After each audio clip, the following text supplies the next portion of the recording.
day of the ground war was Sunday, February 24th. The first Gulf War, right?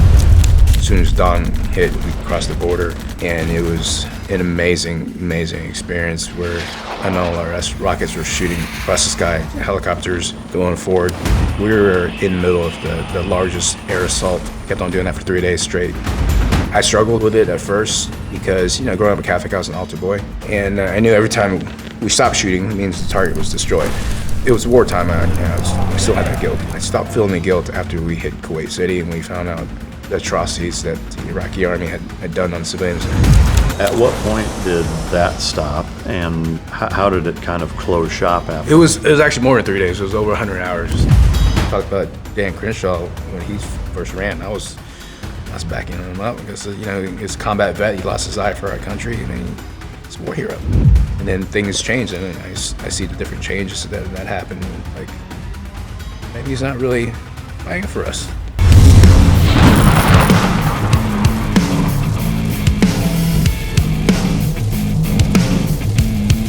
When hunting isn't about hunting at all. Team Dog features comprehensive and customizable meal plans with dry and raw food options to meet your dog's unique nutritional needs, including digestive sensitivities, allergies, or selective eating. Did you know combining 75% dry food with 25% raw food delivers robust, nutrient-dense meals for your dog? Be your dog's hero with Team Dog.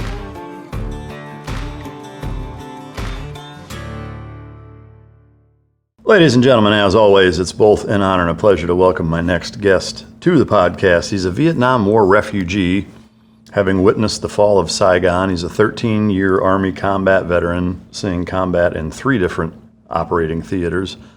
He's also running for Texas's 2nd Congressional District against former team guy Dan Crenshaw, which for sure we'll dive heavy into that. Ladies and gentlemen, welcome to the stage, Nick, the man with the plan, Tran.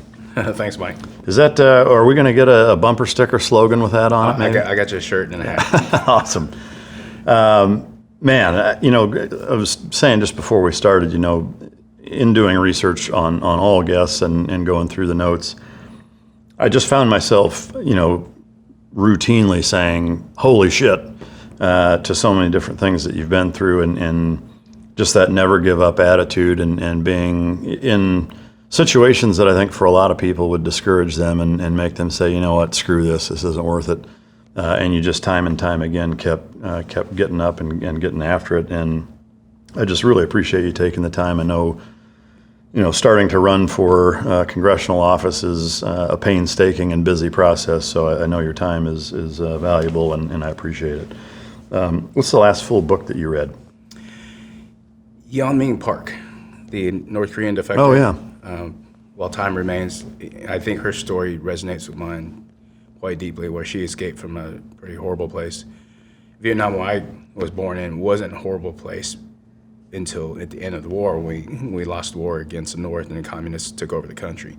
But to understand where she came from and coming here and seeing America from the outside and then actually seeing it, realizing that America is the beacon of hope for the world. Yeah. And how rare and precious this country is. Most people don't understand what we have in this country. There's an American dream, but there's no other dream around the world. Like if you go to England, it's not the English dream or the United Kingdom dream or Italian dream. It's an American dream, that's it. Yeah. And for me to be able to achieve that, what I've seen be able to achieve, coming over here with just the clothes on my back, is a testimonial, not to me, but for this country that gives you that opportunity. And that's why I'm fighting to make sure that my kids and your kids and our kids have a chance at that dream too. Yeah, I love it.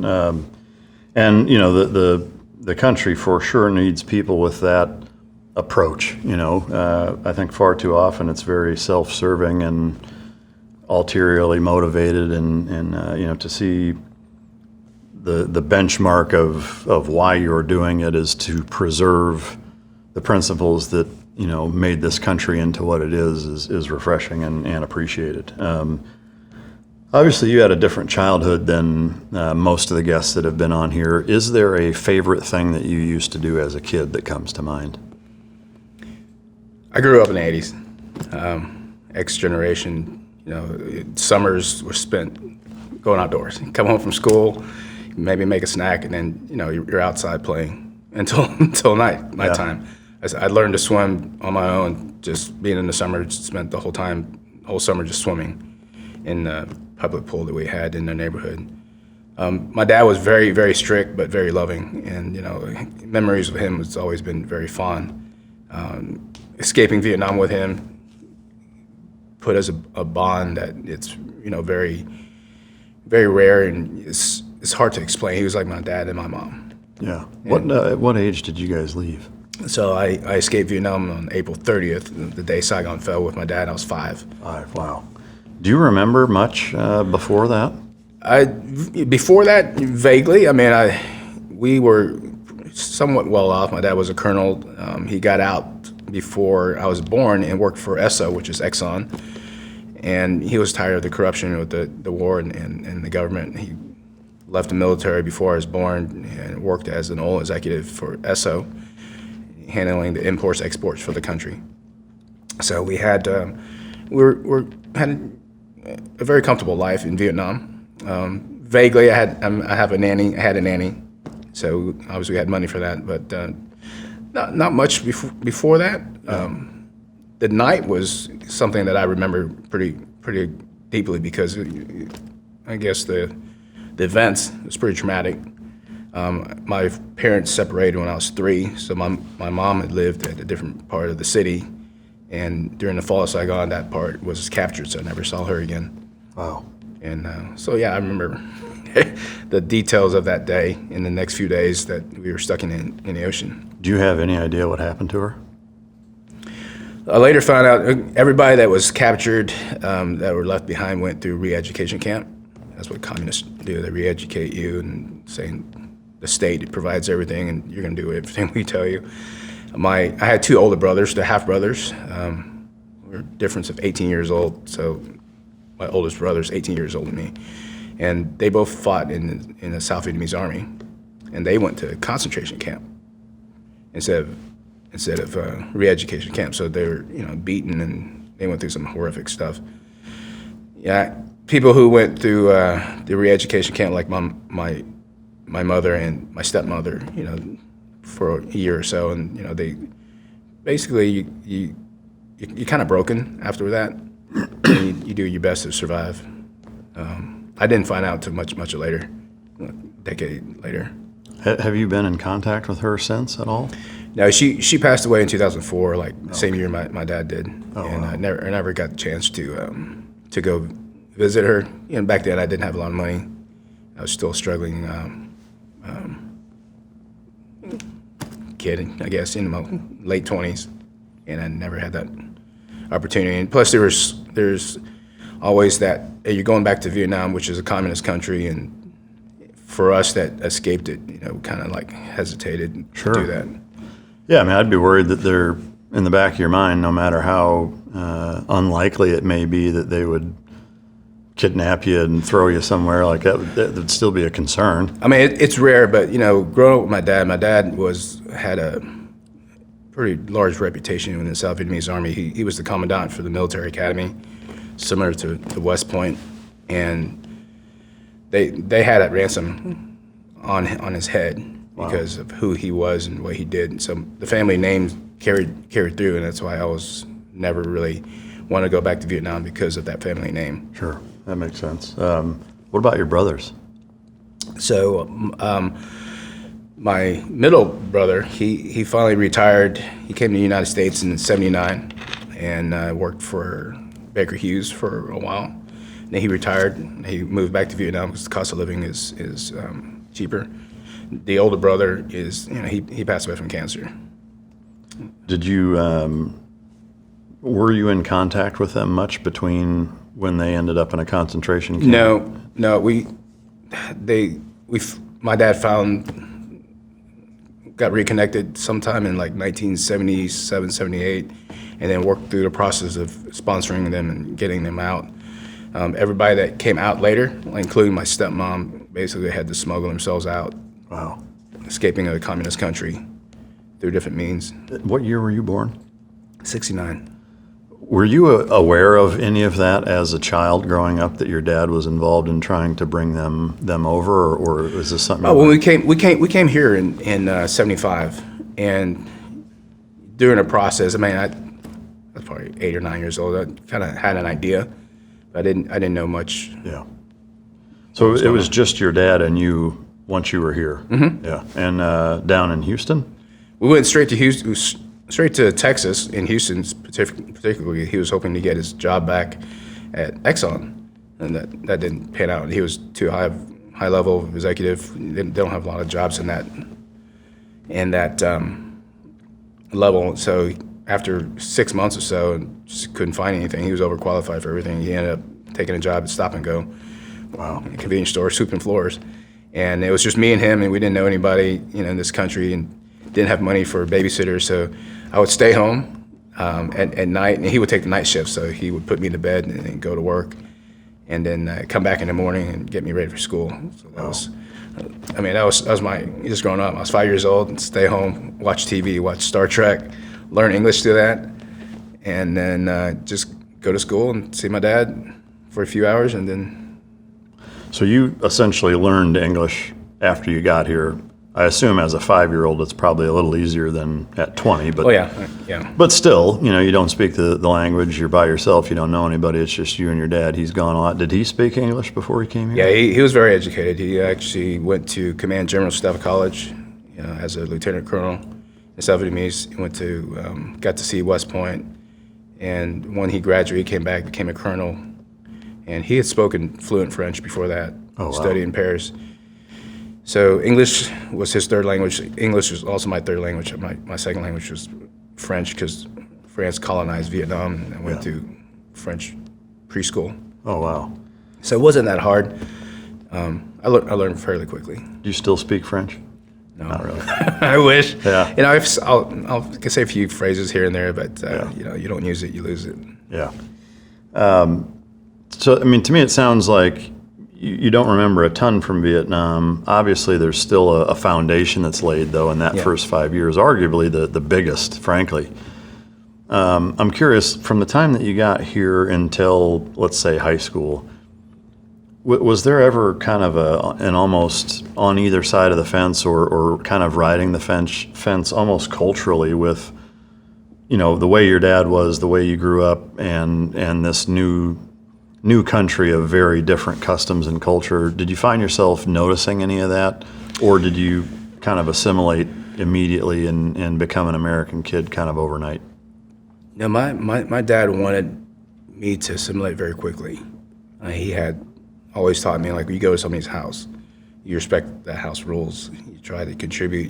You don't demand anything. You just get on with it, and try to help out.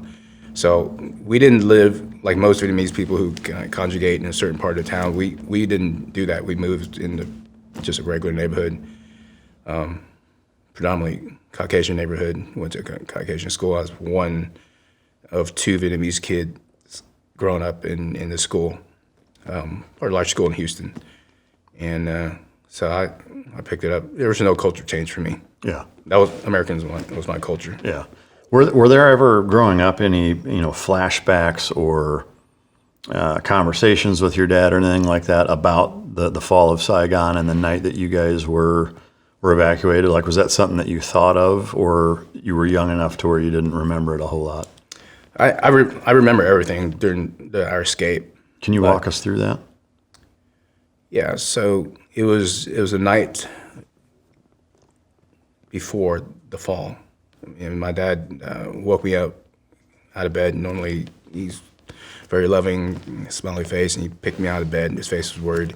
Carried me downstairs into the basement, and my nanny and my grandmother were already waiting for us in the basement.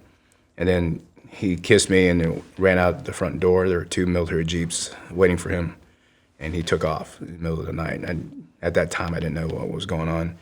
But I was sitting in the basement, and there's a little window in the basement, a little transom window, and I would see flashes of light, and I hear like just thunder. I thought it was a thunderstorm. You know, being 5 years old, that's what I thought it was. And so I jumped on the table underneath the window and looked out the window, and in the horizon you see like just flashes of light. It looked like a thunderstorm to a 5-year-old. And of course, that was the battle of the communist North Vietnamese and NVA encroaching on the city of Saigon, which is the capital city of Vietnam. My dad wrote me a memoir of like our escape, so I would remember everything that happened in our lives here. And he said that in that night, General Venlock, which is the last 3-star general, called him and said everybody left. They took off and used their rank, their privilege, and got on American planes and escaped. The president, the chairman, Joint Chiefs of Staff, and he was like the acting Joint Chief of Staff left. And he's like, I need your help. I know you've been out of the military for 10 years, but you're a brilliant strategist, and we need to hold off.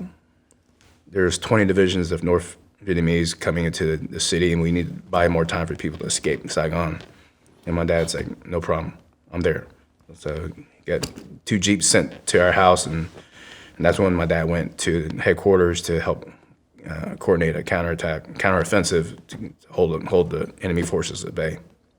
How did that go?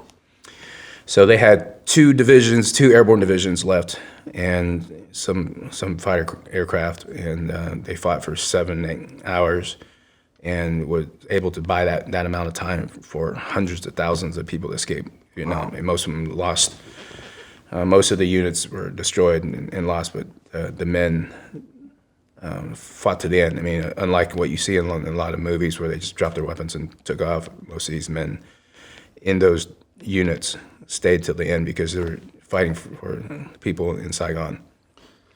Man, that's powerful. I mean, to me, the gravity of knowing what they're doing and why they're doing it, and almost an inevitable outcome, and still doing it anyway, says an awful lot about the people, you know.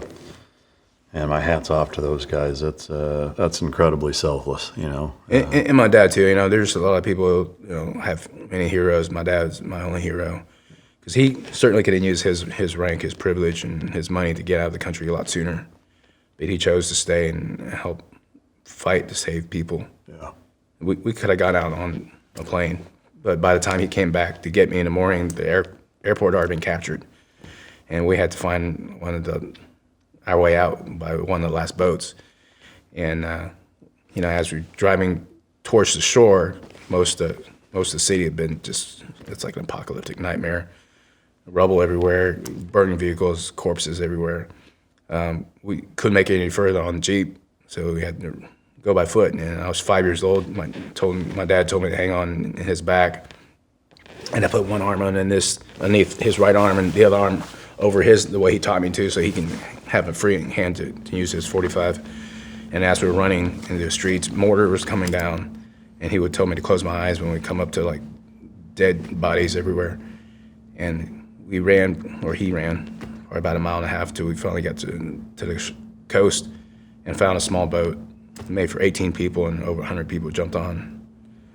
And that was our escape out of the country. Where did you guys go from there? We had no plan. I mean, we just headed out to the South China Sea, made our way to the Pacific. And 3 days, we ran out of food and water and fuel.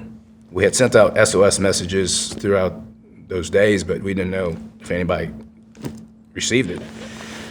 And you know, at nighttime, we would get run into some boats in the distance, and the guy with the little flashing lights, you know, all he knew in Morse code was SOS. He didn't know anything else. He just did SOS, and people would send back messages, and like he didn't know what they were saying, and so the people were thinking maybe we were pirates, so they never came by and rescued us. And that was part of the book that was kind of funny but not funny. Yeah. That all he knew was SOS, but he couldn't answer correctly, so no one ever came, because there's a lot of piracy happening in that part of the ocean. And on the 3rd day, people started dying from dehydration. And we were sitting inside the wheelhouse, and I was laying on my dad's lap and my head on his lap. And in the morning, heard a lot of screaming. My dad went out to investigate and see what was going on, and a young mother, probably 22 years old, had a baby that died in the middle of the night, and she woke up and just overwhelmed with grief. She jumped overboard and killed herself. And the people who saw her were screaming, but too weak to do anything about it because people were dying from dehydration. And in that morning, around 11 o'clock, we were rescued by a U.S. Navy warship from the 7th Fleet. And they actually heard an SMS message, but they couldn't get back to us because our battery on our radio died. And they rescued us. And at that moment, I was, that's the moment I became an American. Wow. I mean, not legally, but in my mind, I was like, yeah, I'm going to be an American. America fought for our country. They rescued us. And they took us to Guam, where we grew up in that refugee camp, until we were granted political asylum to come to the United States. Dude, that's incredible, man. I mean, Yeah. at 5 years old, experiencing all of that, I just can't even imagine. You mentioned that people were dying. Do you recall? I mean, were there dead bodies on the boat, or were they rolling them off the side if they died? They got thrown off board pretty quickly. Yeah. Do you I mean, remember? I don't remember any of that. Yeah. I mean, all I remember was just my lips were bleeding, cracked, and just so dried, and just dying of thirst, and looking out in the ocean and wondering why I couldn't drink, and asking my dad, begging my dad, just let me drink some of that water out in that ocean. And he just said, you can't. And he'd dip his handkerchief into the water, and then just wet my lips just to provide some sort of relief. Yeah. And the thing I don't talk about much because it sounds fantastical, but in that morning I died. I had a near-death experience. Really? And when my dad took off to see what was going on, the lady that sat next to me, who my dad had asked to watch, said that I wasn't breathing. And then in that moment, my body, I was feeling a lot of pain, just dehydration. I mean, near death for most people. Your lungs are burning and your whole body was just aching. It's hard to breathe. And all of a sudden I remember not feeling any pain and just being just overwhelmed by light. And I see this being. It was like a woman. Couldn't see the face. I had a feeling she was just beautiful. And there's so much love and warmth, not warmth in temperature-wise, but in the feeling of being absolute love. And she told me that, I remember this, and she told me that you have to go back. And me saying that I don't want to go back, I want to stay here, and said you have to go back. And from that moment on, I didn't know why, but when I came back to, it was like 9:30 at that time, and came back, and I told the lady that was watching over me, she freaked out, she said, he's alive, and called my dad back. And when my dad came by, I grabbed his hand. I was 5 years old, I didn't understand how to tell time, but I said, when this shorthand goes here, I was at the point at 11, and when the long hand goes here, we're gonna be rescued. And it was like an hour and a half before that actually happened. So I predicted the future. And people think I was just delirious, but there are a few people that actually took their lives in that morning. And, but that went throughout the boat. Like, this kid maybe had a vision. It's like, got another hour and a half, I don't know. I'll just hang on just to see what happens. And it actually happened. We got rescued at 11 o'clock. Wow. And my whole life I had thought, why did I get chosen for that? Maybe I got chosen for that because I'm destined to do something great in life. Well, 50 years since then, I haven't done much. So Yeah, I figured, maybe I wasn't destined to do something great, but just to come back that day to keep more people from giving up, just hang on for just a little bit longer, because I know that little inspiration with me coming back and saying that I saw all of this didn't sound believable, but it was only like an hour and a half left, and people just hung on for that to just see what happened, and we were rescued right at 11 o'clock. Wow. So it was a gift that I was given that I've never had again. Yeah. Like, I don't know why I was chosen. Still to this day, I still don't know why I was chosen. And so you've never had anything like that since? No. Yeah. Do you consider, are you what you would consider religious? I grew up as Catholic. Yeah. I struggled with religion after fighting so many wars and seeing how religion was used against people. I still believe in God, but as far as religion, I go to a non-denominational Christian church, but I'm not that religious, but I still have a very strong belief in God. Yeah. Do you remember your time? Well, two things. Do you know how many of you there were left that the Navy rescued that day? Ooh, I don't know. I would imagine probably 70-ish, because there were over 100. Yeah. And several people died during the 3 days. Yeah. Do you remember any of your time on that ship? Yes, I remember just being thirsty, and thirsty and hungry, and it's just like it's hard to describe. You can survive 21 days without food, but you can't do it for 3 days. And on that third day, a lot of people died.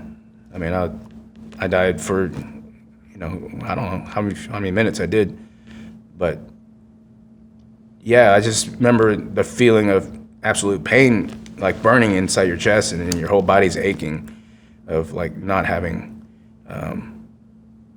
anything to drink, and my lips I remember it being cracked and bloody, and your eyes are dried. Yeah. Wow. Do you remember like any of the logistics of, did they have you in a big open bay, or did they separate you guys? Were you on cots? So no, absolutely no cots. It was a river patrol boat. Oh, okay. One of those PT boats that we use in river operations. So it wasn't made for open seas, but it was what was left. It was a Vietnamese PT boat that we bought from the United States. So it was American made. And No, I'm sorry. I meant on the Navy ship. oh, you mean the one that rescued us? Yeah. I don't remember much of that. They did give us some accommodation because my dad was with the General Venlock, the three-star general. So they gave us, I guess, decent accommodations. The only memory I have from that ship is standing outside on the deck, on the rail, and watching a sailor, just looking at the moon and watching a sailor eat a tomato. He had put some salt and pepper on it. Just staring at him the whole time, where my dad and General Venlock was debriefing the commanders inside. Yeah. Wow. Yeah. And then you end up in Guam. Do you know how long you were in Guam? Several weeks. Several weeks. And then ultimately to Houston. To Houston. Okay. Yeah, most people stayed in Guam for months, 6 months or so, but because when my dad had been vetted as and gone to Fort Leavenworth and to Command General Staff College, we were expedited to come to the United States. And we actually had a sponsor here in Houston who was a former U.S. Army officer who fought with my dad in the war, and so he sponsored us in Houston. Oh, that's cool. Yeah. So, all right, so you wind up in Houston, assimilate very quickly, a very outdoorsy Generation X type of childhood, which I can certainly relate to. As you got older and became more and more part of the American society, how was that? Did you play any sports? And then ultimately, what was the catalyst that made you say, hey, I want to join the military and do something? Can you walk us through kind of that intermediate path? I knew I was going to join the military ever since I got rescued by the American Navy. I didn't play any sports. We were poor. And so I worked after school. I got a job when I was 13. First job was Dairy Queen. Yeah. I worked there for 3 days. And then my dad was like, how's it going? How much are they paying you? I was like, they're not paying me anything. The owner said that, and I'm in training, so I don't get paid. And my dad's like, get in the car. So he drove me up to the Dairy Queen. It's like, you could either pay my son now, or you could pay him in court. So he just opened the cash register, gave me $40 for my 3 days, and he's like, don't ever do this to anybody again. Wow. And left. My dad was very strong, strict, colonel, military dad, very strict. I joined the military because he was so strict. I needed a break.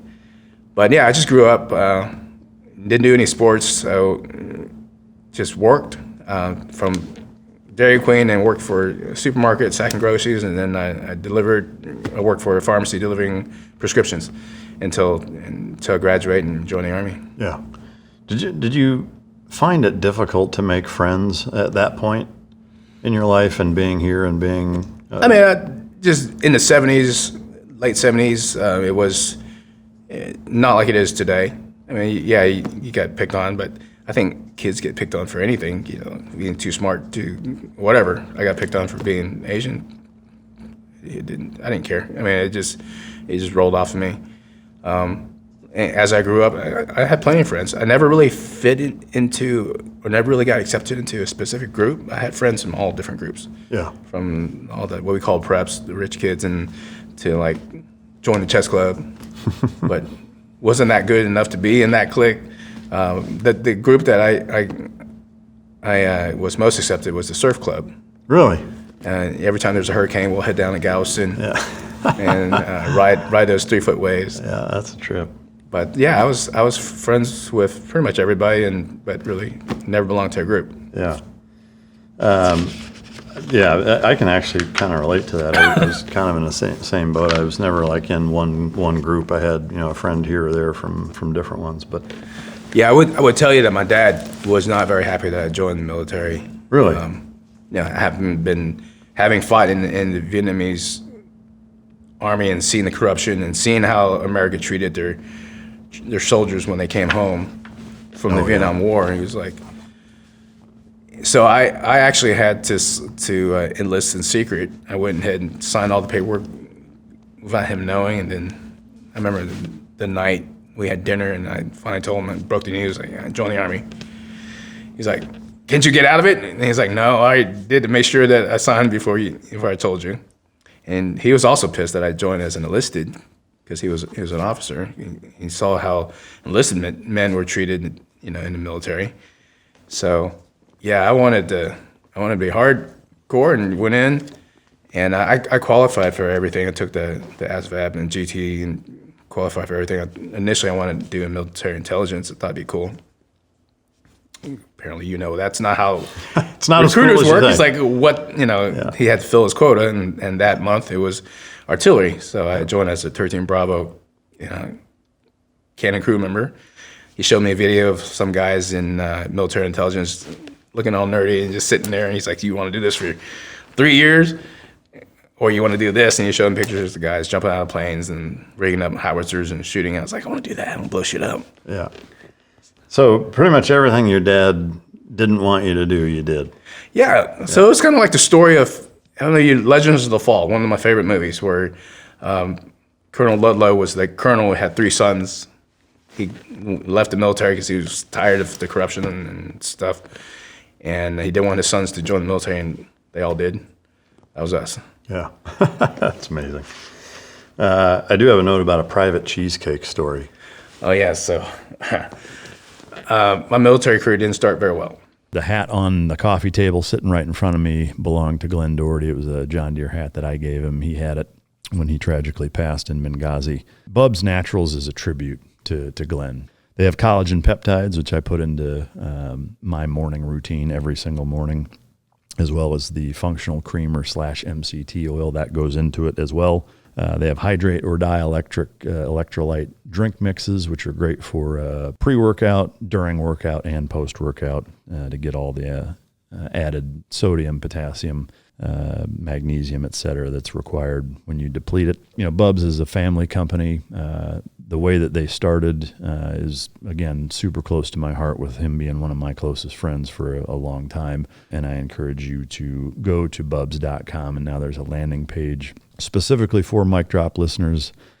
Just enter the code MIKE, M-I-K-E, all caps, and you get 20% off your first purchase at bubsnaturals.com. So that's www.bubsnaturals.com/Mike. And you can check out the Mic Drop landing page and go support an amazing cause. So we on the plane towards boot camp, we had a 6-hour layover in Fort Worth Airport. Never been in a Dallas Fort Worth Airport. Didn't know how big it was. So we had meal vouchers to eat, and I didn't eat until part of the last 30 minutes. I went and got a piece of cheesecake from the deli. I was munching on it, and the guy's like, "Come on, let's go. You gotta." There were 6 of us going to boot camp together, and I was like, "I'll catch up with you guys. Don't worry, I'm gonna finish my cheesecake." So long story short, I missed the plane because of the piece of cheesecake going to boot camp, and the next flight out was the next day. So I went to base, got a cab, went to Fort Sill, Oklahoma, found out where I was supposed to report to, and the cab drove up, and I see like the guys, I recognize the guys, they're on formation, they're standing in attention, all stark and scared. And I get out of the cab, and I was like, "Hey guys," and the big tall drill sergeant looked at me and looked at the guys, like, "Is that Tran?" He said, "I was on the list." And he's like, and then when the guy's like, "Yeah, that's him," and they're like, I was like, "Hey, I'm here." And drill sergeant's like, "Get your ass over here, Private Cheesecake." So that's what they called me the entire time I was in boot camp, and like right. I did more push-ups and flutter kicks and Indian runs than anybody else in the entire platoon. Starting off on the good foot. That's right. Yeah, that's awesome. In terms of expectation versus reality, growing up in a military household and having a dad that was very strict, how was boot camp overall for you? I struggled with the running part because I never did sports. I mean, I sprinted, ran like a kid would run, but never like long-term running. And I was small. I was 5'10" and 132 pounds going into boot camp, so just a stick. And thinking most people look at me and it's like, "You can run because he's real skinny." Couldn't run. I'd fall out of runs. And at nighttime, I'm with the Fat Boy program, all the fatter kids doing extra PT. And it took a while for me to build my lungs up to realize that I can run. So drill sergeants didn't really think very highly of me in boot camp until to qualification day. And then I outshot everybody. It was like 40 out of 40 expert. And they're like, "Where'd you learn to shoot?" And I was like, "You taught me." I had never shot a gun before. Wow. So I had no bad habits, and just took everything. I just ended up being natural. That's incredible. And I've always taken naturally the guns, and I ended up competing later on. Wow. It's just for the Army. That's awesome, man. And I see that a lot, actually. I mean, having been a student and then an instructor and then teaching marksmanship for contracting afterwards, I saw that all the time, which is also why I think a lot of times women become good shots quickly and more often because of that, because they've never shot. They have no misconceptions about how good or bad they are, and they just pick it up. No bad habits. Yeah.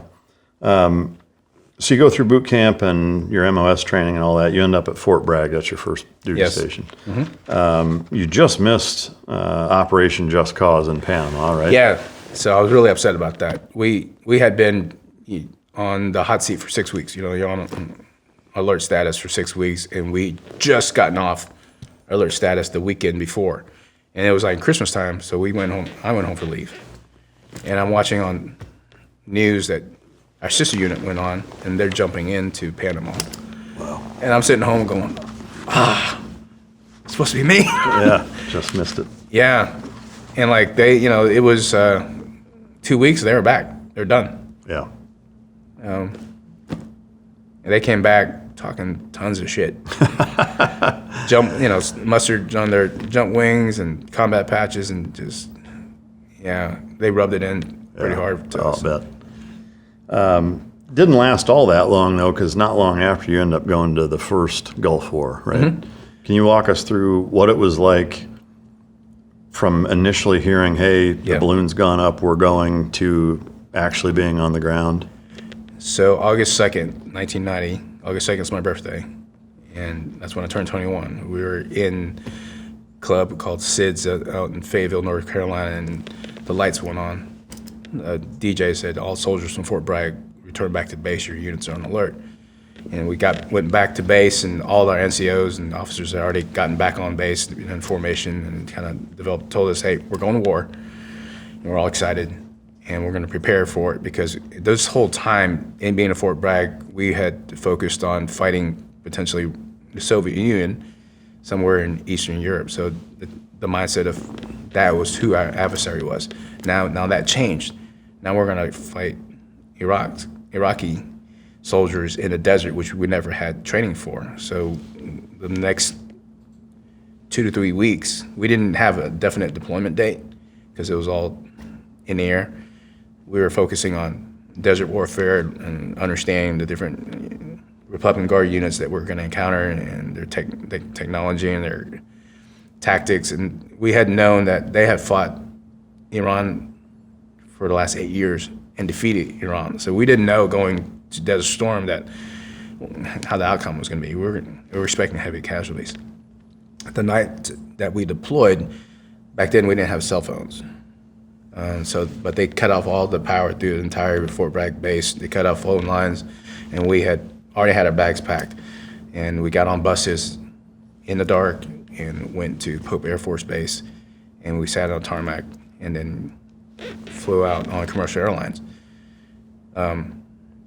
It was very, very exciting for us because we had prepared for that. You know, we're young, and we didn't know what we were going to, but it was very exciting. And then we hit Riyadh. And when we first got out, the door was open. It was like opening the oven. It just hit you in the face. It's like, wow. And, you know, we're hardcore Fort Bragg guys, and you start doing PT like we normally do, and start getting heat casualties. That quickly got stopped. And like, hey, we're not doing PT there until nighttime. And then during the staging area, and then we moved out into the border between Saudi Arabia and Western Iraq. I remember out in the middle of nowhere. I remember we pulled into position and there was a high berm, and we sent out teams of machine gunners. I was with one of the teams, and we went over, crested the hill, and in the night vision you could see like Iraqi positions on the other side across the border. You could see lights. They're probably 5-7 miles away.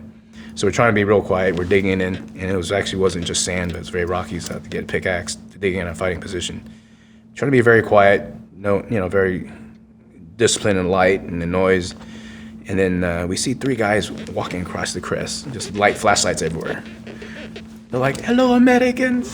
It's the French. And we're like, "Dude, what are you doing, man? It's nighttime. You got light flashlights everywhere, and the Iraqi troops are over there." And they had been there, and they saw us pull in. They came by to say hi.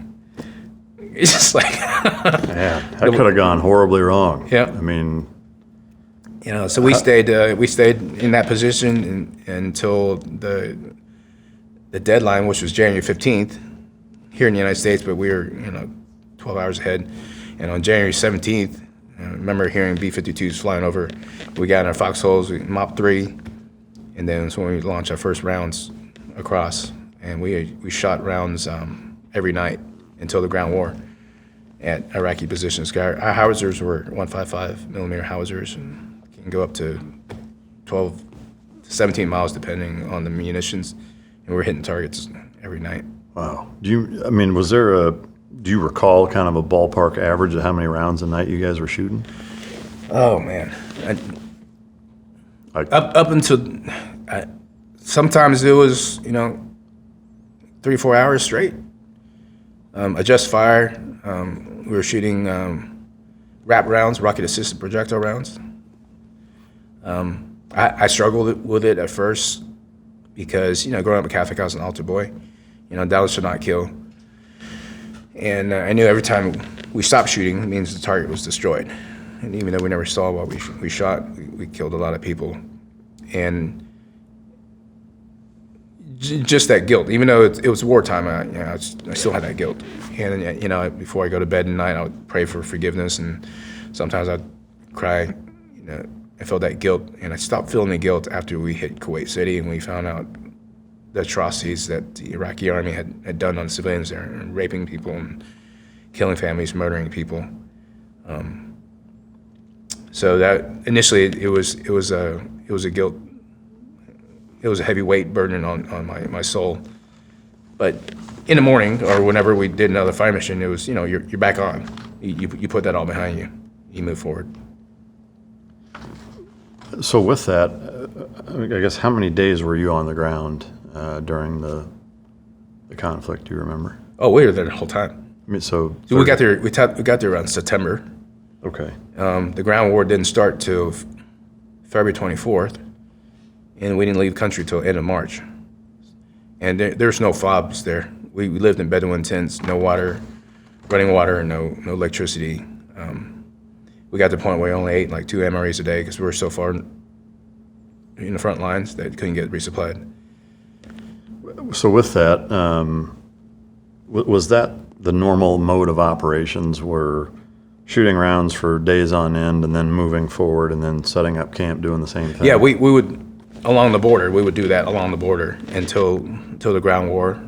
And then when we crossed the border, we fought all the way from western Iraq all the way through, past, all around across Iraq, all the way to Kuwait. And after we liberated Kuwait, we headed north towards Baghdad.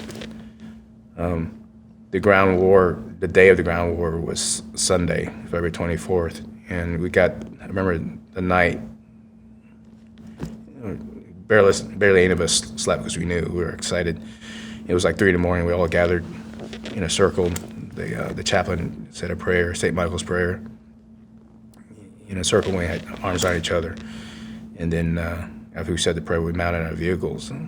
It's like no one said anything. We were just dialed in. And then as soon as dawn hit, we crossed the border. And it was an amazing, amazing experience where MLRS rockets were shooting across the sky, just rockets screeching across the sky, helicopters going forward. We were in the middle of the largest air assault by the 101st Airborne Division. There were like 120 helicopters just flying, and they landed in our position. And they gathered and they did some, I guess, planning, and then they all took off. Wow. And we're moving forward. We're dropping our howitzers. We're shooting at targets. We're getting incoming. The only time we would stop is if there's like some Iraqi tanks in the front of our position. We would stop, and Abrams and Bradleys would advance forward, take them out, and then we'd continue to go past burning Iraqi tanks, and kept on doing that for 3 days straight, 100 hours straight, actually, no sleep.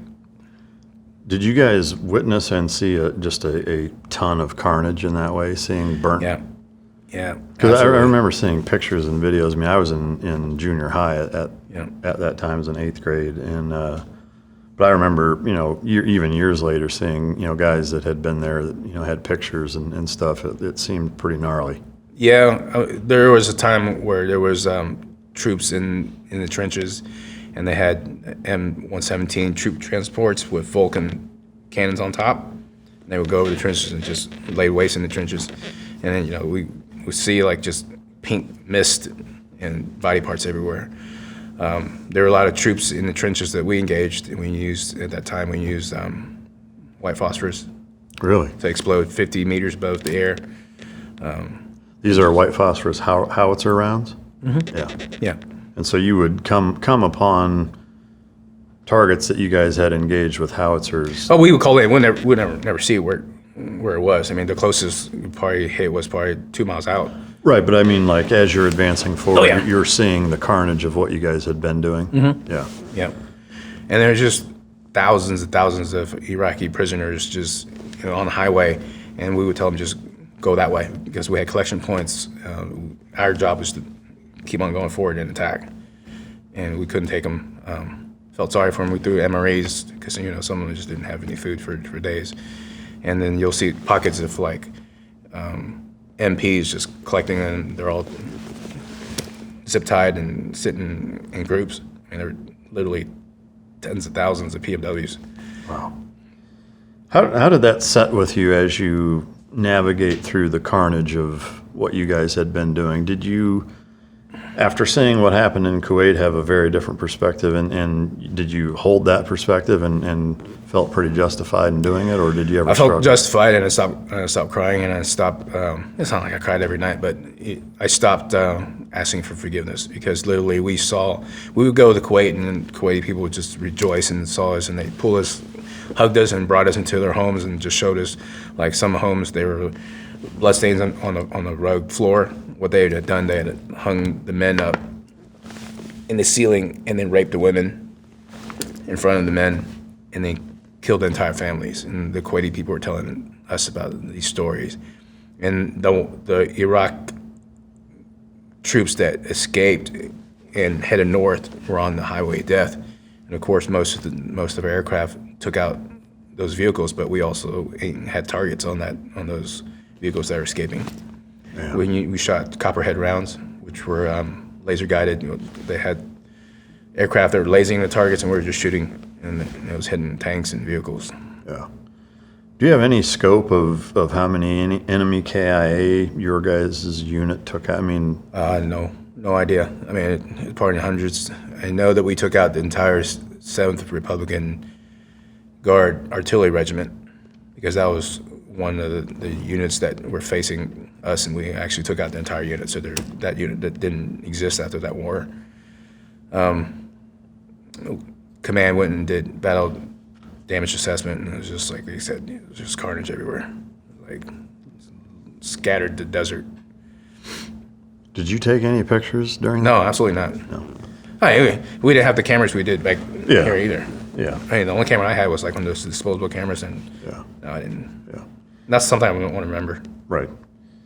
Overall, morale-wise of the unit, were you guys kind of varsity squad mentality of feeling like you were kicking ass and this Yeah, is absolutely. yeah. And it was 3 days of the ground war, advancing. At what point did that stop, and how did it kind of close shop after? It was actually more than 3 days. It was over 100 hours, and we literally did not sleep during that time. We were just on fumes and adrenaline. I remember we may have slept like a few seconds here and there as we were moving positions. I remember it was raining, and I'm laying on top of 155 rounds.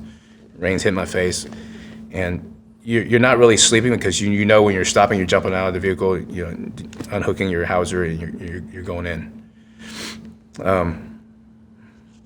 When we liberated Kuwait and we started chasing them up to Baghdad, we had already fought 278 miles through Iraq, and we had another 80 miles left to go when they called the ceasefire. And we were very disappointed because we never got to Baghdad, and we only 80 miles left to go. But I understand why they did it. And I remember after that, after the ceasefire, we actually slept for 8 hours, slept like the dead. And then waking up just felt a lot better. Yeah. I know it's, hypothetical and hindsight's 2020. Do you think that if Bush at that time, Bush Sr. had said, nope, we're seeing this all the way through and had gone all the way to Baghdad, do you think that would have completely negated the Iraq War 10, 12 years later? I always thought that we should have. But looking back now, seeing what we did in Iraq and how we created ISIS, and as bad as this may sound, that I think Iraq needed a dictator like Saddam to hold them at bay. I mean, look at the monsters that were created afterwards. Yeah. As brutal as he was, they needed somebody to control them. I don't disagree at all. I think Iraq, I think it's easy to look at it, especially now, and I know it's convenient, to have that opinion, but I think the whole thing was a mistake, I think we should not mess with people as much as we do, Yeah, I agree. and try to impose our Western values and cultures into another country. Is there a component of that has embedded itself and driven you to run for office that you want to try to help Yeah, absolutely. put that into the American government? I've seen war all my life. I was born in war. I lost my mom to war. I hate war. I feel that in the military, we need the military to defend our sovereignty and our freedoms and protect us. But we shouldn't be fighting wars, and we certainly shouldn't be building nations, and we certainly shouldn't be policing other nations. Yeah, I agree 100%. And another thing, Mike, the people who end up serving come from families who've served before. It's going to be our children are going to serve, whether I want them to or not. Like my dad didn't want me to. They're going to follow our footsteps and serve. It's going to be our children that can be sent to these wars, and I don't want them to get sent to wars for politicians, for the military-industrial complex. It's to protect our nation. That's what we should be done. Our military is a killing force. It's not anything else beyond that, and we shouldn't be. I love hearing it because it seems like that's not as popular of an opinion as you would hope or expect within the House of Representatives. Well, I'm not a politician. I mean, I'm new to politics, but not to service. And again, I'm doing it just because I want to save this country from where it was heading in the last 4 years. Yeah. Amen on that. When the Iraq War was over, like once you got the ceasefire, you got some sleep. Not long after you redeploy, come home, right? Yeah, we deployed, came back to Fort Bragg. It was the first time we had been in a major war since Vietnam. And so it felt great to have done what we've done. Very proud. But it was a very stark contrast to how America treated Vietnam vets when they came. Mm-hmm. And I think we learned as a country from those mistakes, and that's why we reversed it. I finished my 3 years at Fort Bragg. I only did a 3-year enlistment. I got out and went to college. Where at? Houston Community College. Yeah. Yeah, so, it's still that mindset that, didn't have a lot of money. I wanted to save some money, knock out my first 2 years in a community college, and then transfer to U of H, University of Houston. I did finish about 51 hours and then never finished. And started developing a career in energy, made money. So I was like, I don't need a college degree until much later in life, and realized once you get to a certain level in your career, you can't advance as a manager without a degree. Or if you lose your job, you can't get a job as a manager without a degree. So eventually I finally finished my degree when I did the hard way. I had done it when I had a full-time job, family, and a kid. Yeah.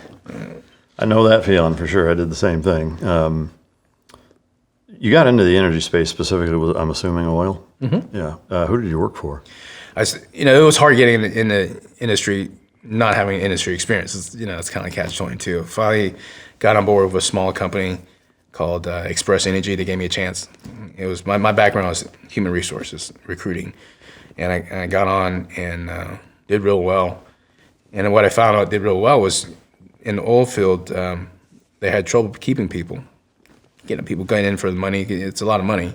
You make $160,000 without a college degree or anything, but you're working 70, 80 hours a week. You're away from home 21 days at a time, living out of your truck. And they had a really tough time keeping people. And I was the head of recruiting, so I had to figure out how to fix this. And I was like, well, vets serve in harsh conditions. They're away from home for a long time. They still got shit done. So I built a pilot program to hire vets into the oil field industry, and it blew up. Like, it was very successful. Most of the vets that we hired stayed and moved on to supervisors and managers and grew. And then I got picked up by Cameron, which later on was bought by Schlumberger, and I ended up running the veteran program for these 2 Fortune 500 companies. Wow. Over 100,000 employees. And made it the #1 military-affiliated employer in the United States, because I found out it wasn't just about hiring vets. I mean, a lot of vets struggled with transition. We hire vets, but there's other things we can do as a large organization to help vets with PTS, with, even if we don't hire them, we can still help them, making them more marketable for other companies. And so we did resume workshops for free, LinkedIn workshops. We helped recognize older vets with honor flight, took them to DC. So we did a lot for the veteran community by empowering vets, whether we hired them or not, and that made our name within the space. That's great. And for me, I found a lot of my healing through helping the people that mattered the most to me, which were vets. Yeah, that's awesome. As time goes on, you're doing well there. 9/11 happens. A few years after that, you lose your father, which was a huge negative impact on you. Walk us through the mentality, or the mental process of 9/11, losing your father, and ultimately saying you want to kind of get back in the fight. Yeah, so I wasn't working at Schlumberger at that time. I was working at Dynegy, which was Enron's competitor. And it was downtown Houston. And I remember going to work. In the morning, we had heard some plane and hit the tower. It's like, it was an accident. Maybe I thought it was a Cessna. He drove to work, and then, the whole time in the break room, people were just gathered around watching this. And then the second plane hit, and we all saw it in the break room. We're like, oh my God, this is not an accident. This is an accident attack. And then they sent us all home early. And when we found out what was happening, I was livid. I was angry. We were attacked. These were my people. Hey guys, I want to take a minute to tell you about the Mic Drop Patreon, where you can get the real mic drop experience the way it's meant to be seen. You get completely uncensored, unfiltered, and uncut episodes with nothing held back, just raw, real conversations directly from me to you, without YouTube censorship. Plus, you'll see it days before anyone else, with early premieres and exclusive bonus content that you won't find anywhere else. You get behind-the-scenes access to the show, including pre- and post-show footage, with me and the guest both in studio and on location, depending on what the guest is into and what we have going on. On top of that, we've got tons of Patreon-only perks, mic drop swag, access to exclusive merch, and the chance to submit your questions to be asked at the end of every episode. You'll also get a sneak peek at our upcoming guests, so you'll know who's in the studio weeks before anyone else. We're constantly releasing new features and dropping new content based on what you want to see. For our top-tier members, you get the same mic drop challenge coin that all of my guests receive from the upcoming show, which will never, ever be for sale. We've got quarterly merch that's sent out directly to you, a monthly Zoom call with me where we talk about whatever you guys want to talk about, and an active group chat where we all shoot the shit on a daily basis. All of that for just a few bucks a month to support the show. Right now, we're also offering a 10% discount off an annual subscription, which means that you get more than a free month. I want to say thank you to everyone who has already signed up. Your support means that we get to keep bringing you the content that you love.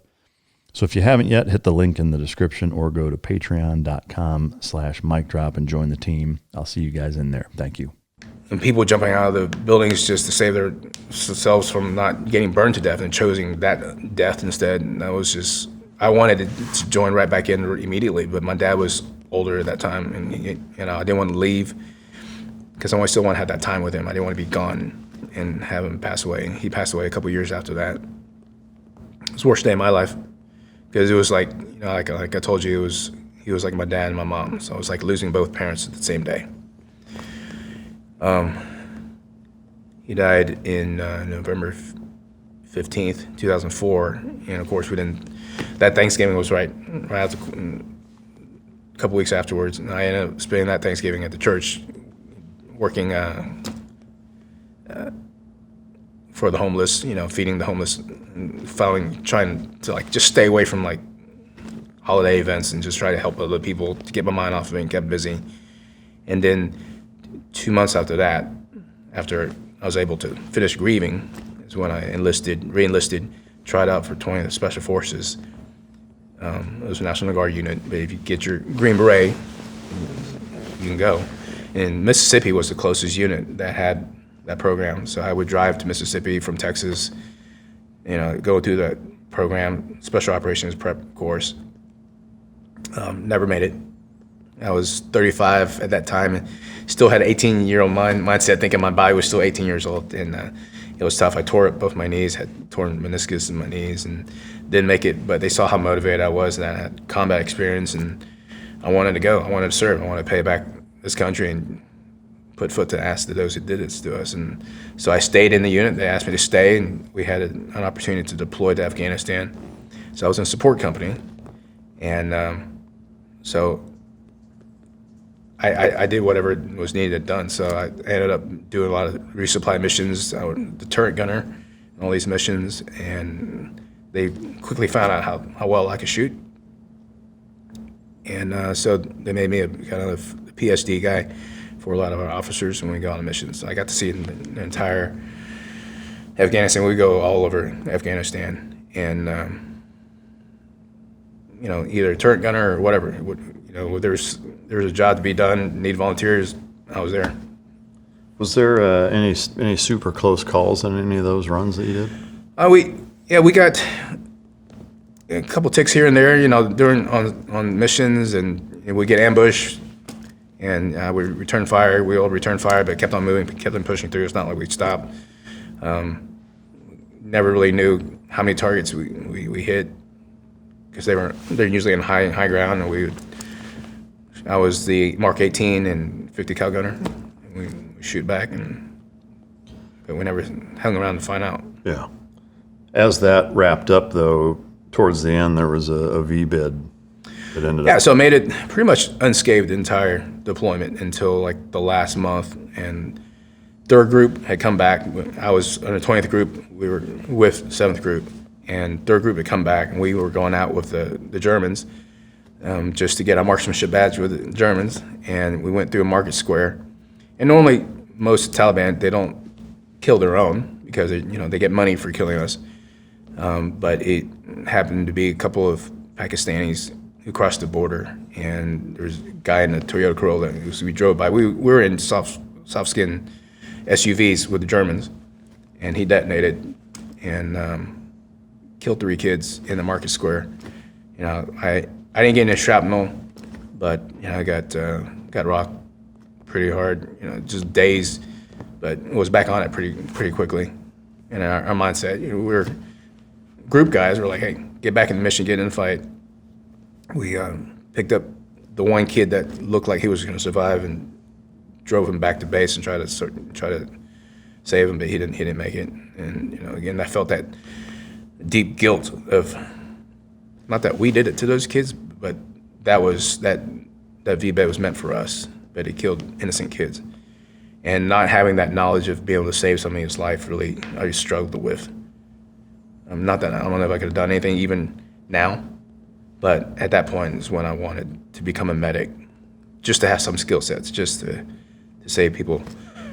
So after coming back from that deployment, I became a medic, reclassed, went to training as a combat medic. And then after I graduated from med school, I volunteered to go to Iraq. Was the wanting to become a combat medic, did you go through, I'm assuming, military courses for that? Yeah. So you're still on active duty? No, it was I was still a guard. Okay. But when you go through training, you're basically on active duty orders until you finish training. Yeah. That's not the 18 Delta program, right? No, it's just I'm just a regular Army combat medic. Okay. But I was in a special operations unit, so I did have more medical training than your average combat medic, but not at 18 Delta level. How long did all that training take? Off and on 6 months. 6 months. I And actually trained in Coronado. really? In San Diego, we had some drug deal the Army had with the Navy. They had some facilities, and we got to go. We got lucky instead of going to Fort Sam Houston. Yeah. We were there for 3 months. Oh, that's cool. And it's like the most amazing place. The whole summer it was like 78 degrees. Yeah. The whole Yeah, time. San Diego's an amazing spot, no doubt about it. Man, that's incredible. There seems to be a recurring theme of events shaping your decision-making process and wanting to do something about it. The recurring almost St. Michael approach of, the scales of justice and being very principled in your approach to responding to things that happen to you. How long was it between when you graduated from medic school until you volunteered to deploy to Iraq, and how did that month? work? A month. Did you just walk in and say, hey, I want to go to Iraq and be a medic? Or Well, it was pretty in the heat of the GWAT, right? So there's always units going forward, and being in the guard, we have announcements of, hey, this unit's going here, this unit's going there, and I searched through it and asked around. It's like, hey, 72nd Infantry Brigade's going, and so I was like, okay, sign me up. Yeah. And they always need medics because medics get to go everywhere, right? You always need medic support. And again, this is where my reputation superseded my goals of being a medic. My reputation of being a shooter came to light, and then I ended up being the brigade commander's PSD team leader, not a medic. So I deployed as to protect our brigade commander. It was a 3,500 man unit, and he was the brigade commander, and I trained the whole team on shooting and stuff like that. Of course, I was also the senior medic on the team, so it was a perfect opportunity for me. Not only was I a shooter, I was the head medic for the team, for this PSD team. And you guys had, what year was this? We deployed in 2009 through 2010, so your deployments. Yeah.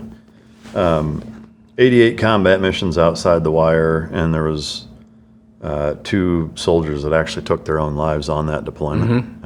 What can you tell us about that? That was horrific. One was a 19-year-old girl. She shot herself with her Beretta, but didn't fully commit at the last second and moved a little bit, so it went into her head and blew up part of her brain, but it took her 20 minutes to die. And when we got her to the clinic, she was still alive and just crying, knowing that she had messed up, and was hoping that we could save her, but she expired. That you expect a lot of stuff in war. You expect to see your friends die. You expect to see enemy dead. You expect to see civilians dead. But 2 things I don't do well with is seeing kids get hurt in war, and then our own soldiers taking their own lives. It's just unnatural. It's not a natural thing. So that wore on me. The other one was a 21-year-old kid who deployed with his father in the same unit, and he took his life in his hooch. And that was nasty. And we had to take his father to the airport home with his belongings because we were the PSD team, so we would drive people around. Do you have any idea why either one of them did it? I have no idea. That is absolutely tragic. It is an absolute finite solution for whatever problems that are temporary. Yeah. Yeah. Yeah, it's something that unfortunately plagues the veteran community at a higher rate than any other aspect of our society, and by a lot. I can only imagine that that's also a benchmark from a campaign standpoint of something that... Well, it was certainly part of my program, building the program for Schlumberger, was they just wanted a program to hire vets. I wanted a program to help vets. Yeah. Not just the job, but to get back on your feet. And I always pushed back and said, before we bring people into our house, let's make sure our house is fixed to help vets find healing, like I found my healing, and it's not through drugs from the VA. Yeah. It's finding purpose. Right. It's something I, end up having conversations with a lot of guys who sit in that chair, and that's always the recurring theme. Is it's not traumatic experiences or injuries or what they've seen, what they've done, what's been done to them. It always boils down to not feeling like they're worth anything. I.e., they don't have a purpose. And the oldest question of time is what's the meaning of life, and I think it's really that simple. It's purpose. Like you have to have a reason to get up every day and do something. And devil's hands or idle hands are the devil's workshop. I mean, that's so incredibly paramount to veteran communities that have experienced tragic things and loss at a much higher level, and concentrations of just wildly chaotic experiences, and they seem to always struggle if they come out of that and don't have a reason to keep going, and it's just tragic. One thing I always try to help civilians understand is veterans are not the next charity class. Veterans are an amazing group of people that stood up and done something what most people didn't or didn't want to. They're the ones that help your company. It's not that we should be out there helping vets just to help vets to make us feel better, but we help vets because they make us as a society stronger. And for me, that there's a lot of vets that are leaders that we need to highlight more, because you see in movies, in Hollywood portrays us as broken vets that can't deal with the aftermath of war, and that also hurts more next generation from wanting to serve. And that's such a disservice to our country to have that. Yeah, no, I agree. There's a lot of, I think, components and moving parts that contribute to the tragedy that is, veteran suicide and that lack of purpose. Before we move on to the coming back from war, you did 88 combat missions. Were those pretty exclusively PSD routes? And Oh, they're always they're all going out in the red zone. any gnarly ticks on any of those? We had one where we got engaged by crew service guys, and this was under the Obama administration. I would tell you, like Afghanistan, it was like fighting with one hand behind your back. By the time we got to Iraq in 2010, it was like fighting with both hands behind your back.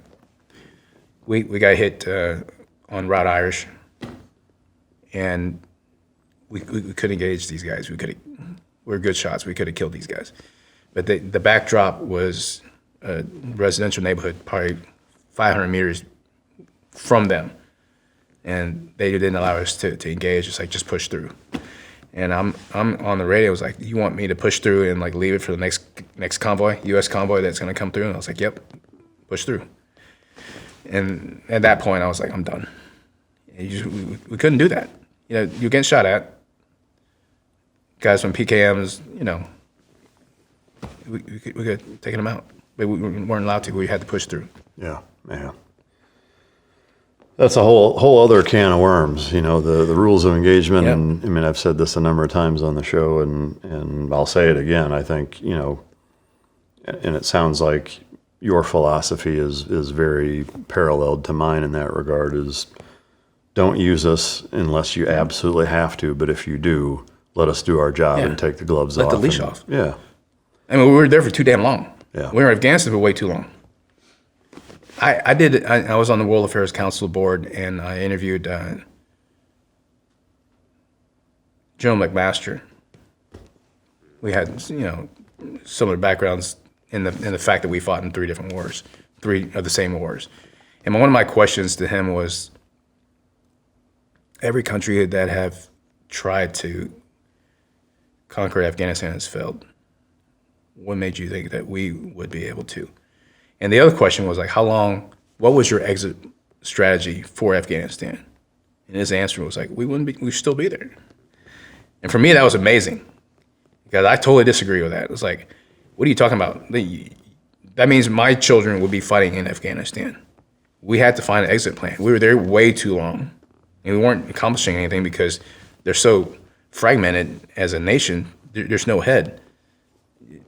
You can't control that.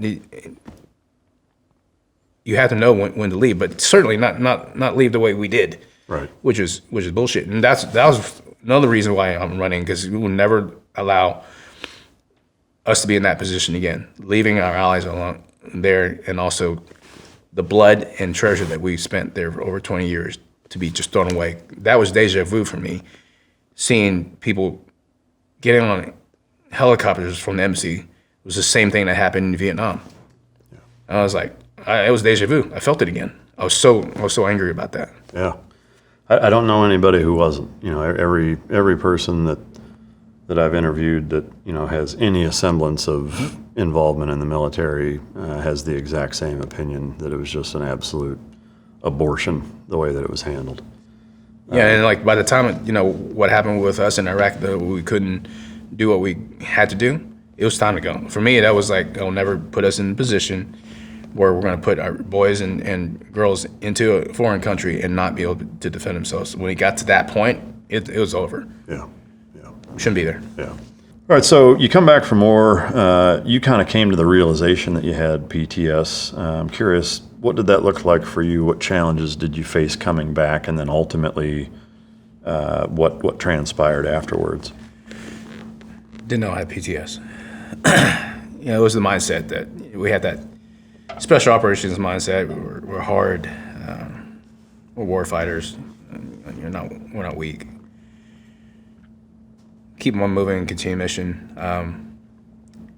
It was when I came back from Afghanistan, I'm sitting at a red light, and I see there was 4 college-age kids in a car in front of me, African-American kids, and they threw out their bag of fast food. They just finished eating fast food. I just threw it out in the middle of the street. And I was like, what the fuck? I got out of my car. I picked it up. I threw it back in there and said, hey, you dropped this.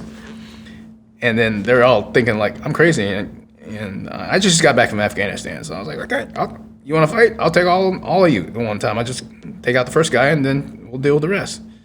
And then they didn't do anything. And I got back in my car and I thought about it. It's like, yeah, that's pretty damn stupid. And then there were times where people would, I'd be driving the freeway and people cut me off and I'll chase them down. And I'm like, okay, what am I going to do now?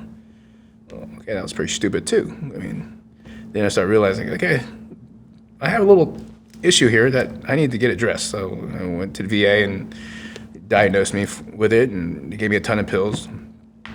And I took the pills, and I felt like a zombie, and like I didn't care about anything. What did they give you? God, I don't know. Yeah. Like 4 or 5 different ones. Yeah.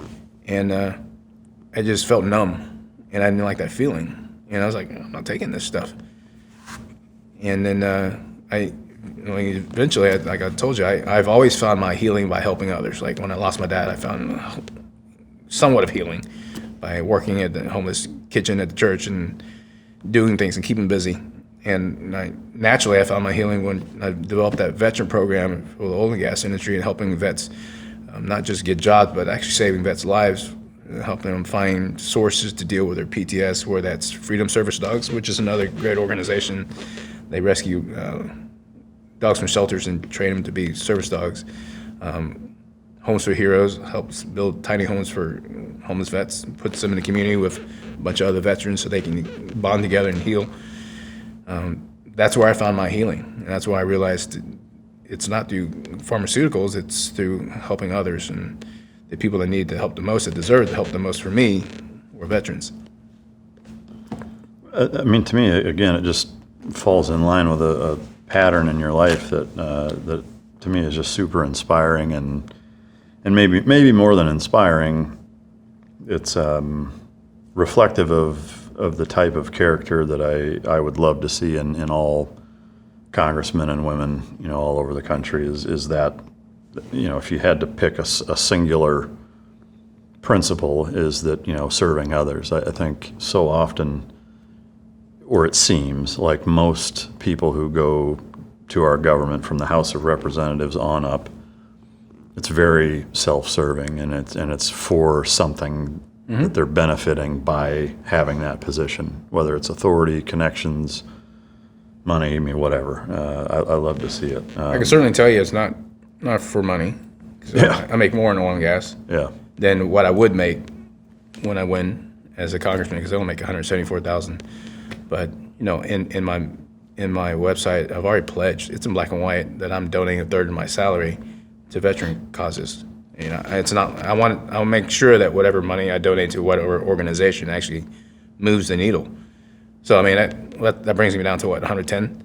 I still need the money because I'm not Donald Trump. I'm not a billionaire, but I need to make ends meet, especially for my wife when I'm off.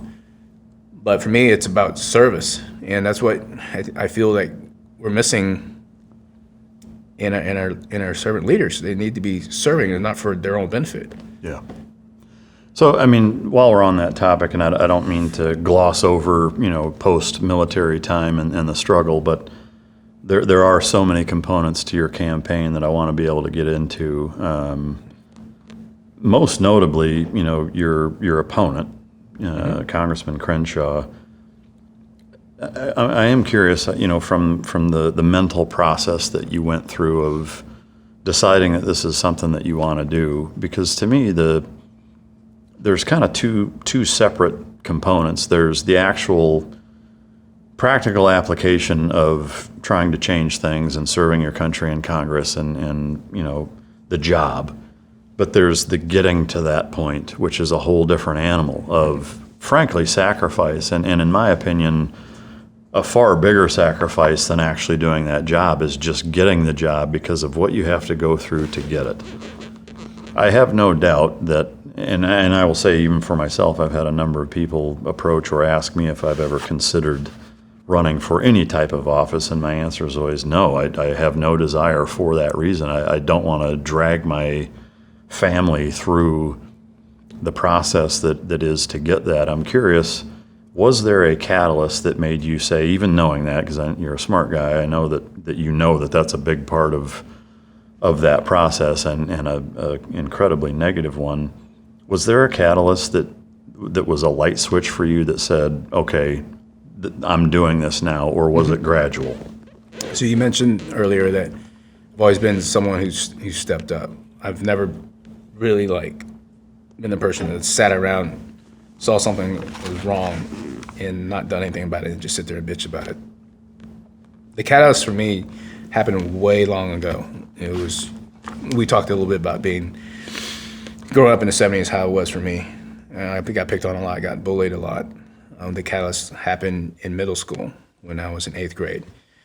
And it was lunchtime, and I sat there outside, and I saw a young freshman kid, sixth grader, get picked on by a bunch of jocks.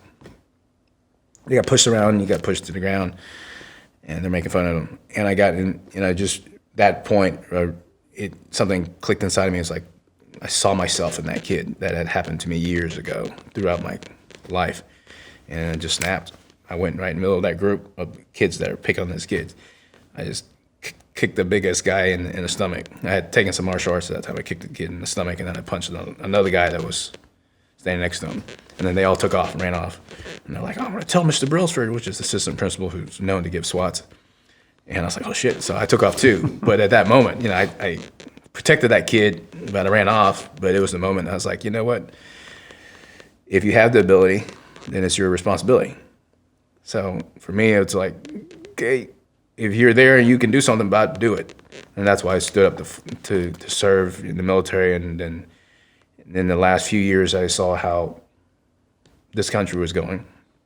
And when we talked about Dan Crenshaw, when he first ran, I was backing him up because, he's a combat vet. He lost his eye for our country. I mean, he's a war hero.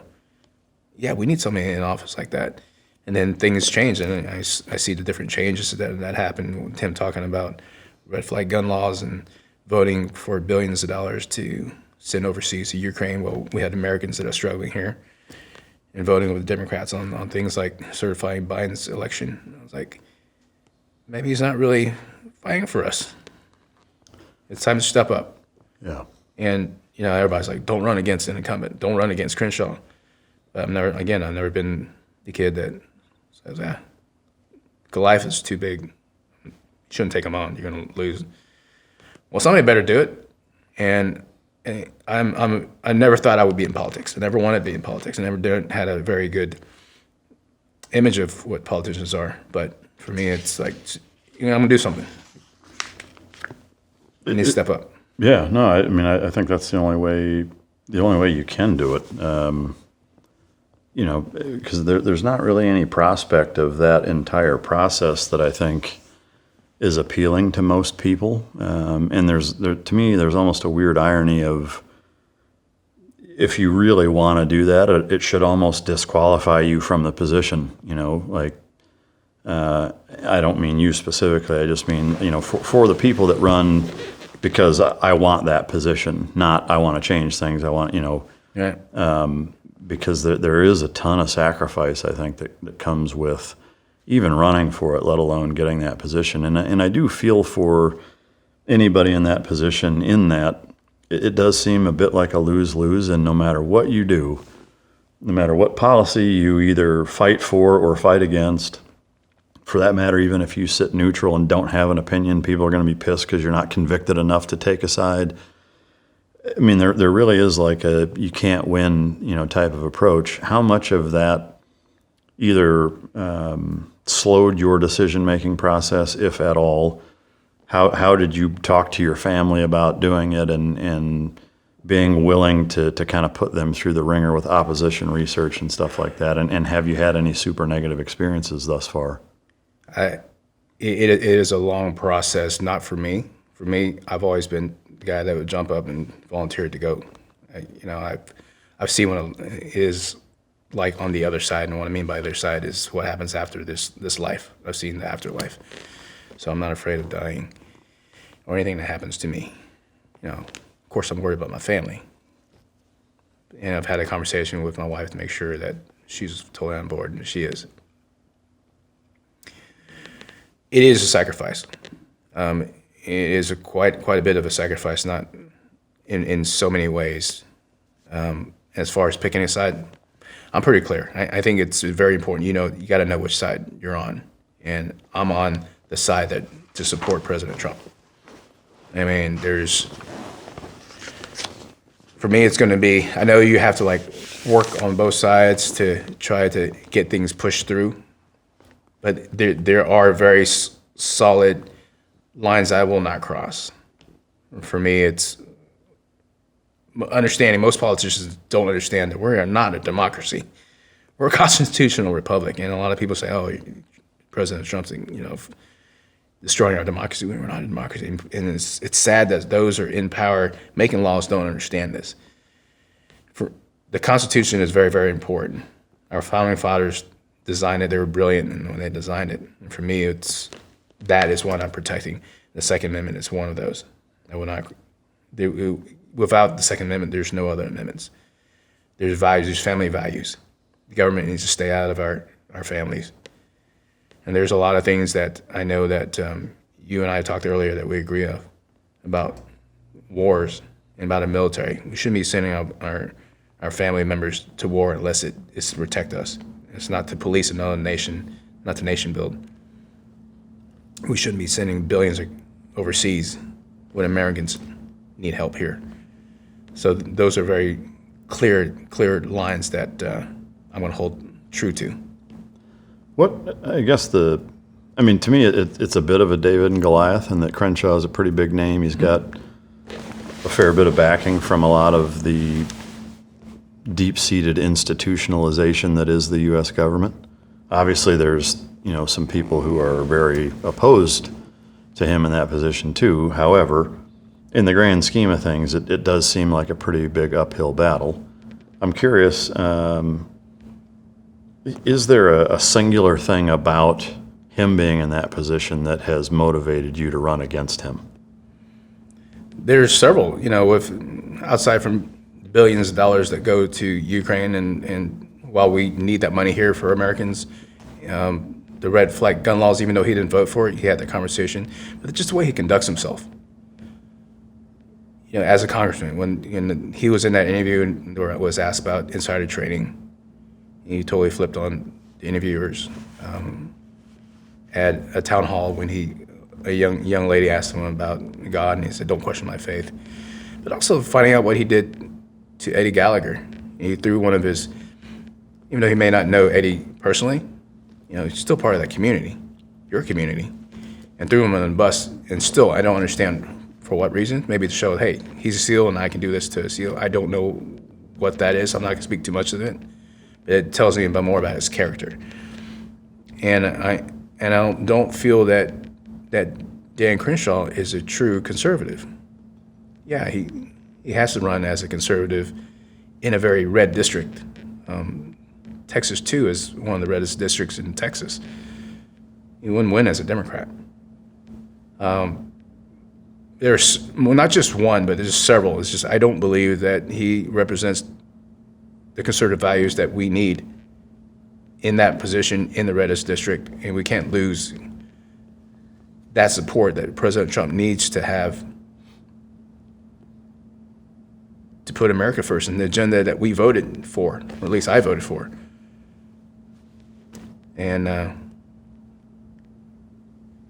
this country is, again, I'm running because there's no place like America. And if America falls like Europe has fallen, there's no other place for us to go. I'm certainly not escaping and going anywhere else. I've done that before, and it sucked. So I'm digging my boots in, and I'm doing my best to save our country. Do you have a grasp on what the challenge is numerically to be able to unseat him? Like kind of where you're at and where you need to be and how to even... So yeah, it comes down to funding, and Crenshaw has a good amount, and he's able to fundraise. Now I have I don't need to raise as much money as Dan Crenshaw because my story is 10 times better. Name recognition is something I'm building, and it's gaining very, very quick traction. People who told me not to run, saying that it would be hard for me to get donations at this point. I've got over 5,400 donors. Oh, wow. And I started May 2nd. I started the campaign May 2nd because May 2nd is when the American destroyer rescued us. In 50 years, and this year, 2025, was the 50th anniversary of that, on May 2nd. And that's when I decided to run because America saved my life on May 2nd, 50 years ago, and I'll run to save America. Was running entirely your idea, or were there other, whether you want to call them politically connected people within your district that encouraged you No, to? it was totally mine. Yeah. Yeah, because most people I talked to said, don't run against Dan. Wow. And the more people told me that, and I'm not really running against Dan Crenshaw, I'm running against this whole establishment that's backing him up. And I know they know what that means too. So yeah, it was totally my idea. It was probably a dumb idea, but I'm doing it. I don't think it's dumb at all. I think it's ballsy and respectable for sure. You know, there's nothing easy about it. Could you put a percentage or a chance number-wise on your odds of winning? Yeah, so I've done the analysis on that and AI, and at this point, I've got 25% chance of winning the primaries, which is March 3rd. If I get President Trump's endorsement, that bumps it up to 40 to 45%. What do you think the odds are? There's a lot of odds here. What do you think the odds of getting Trump's endorsement over Crenshaw?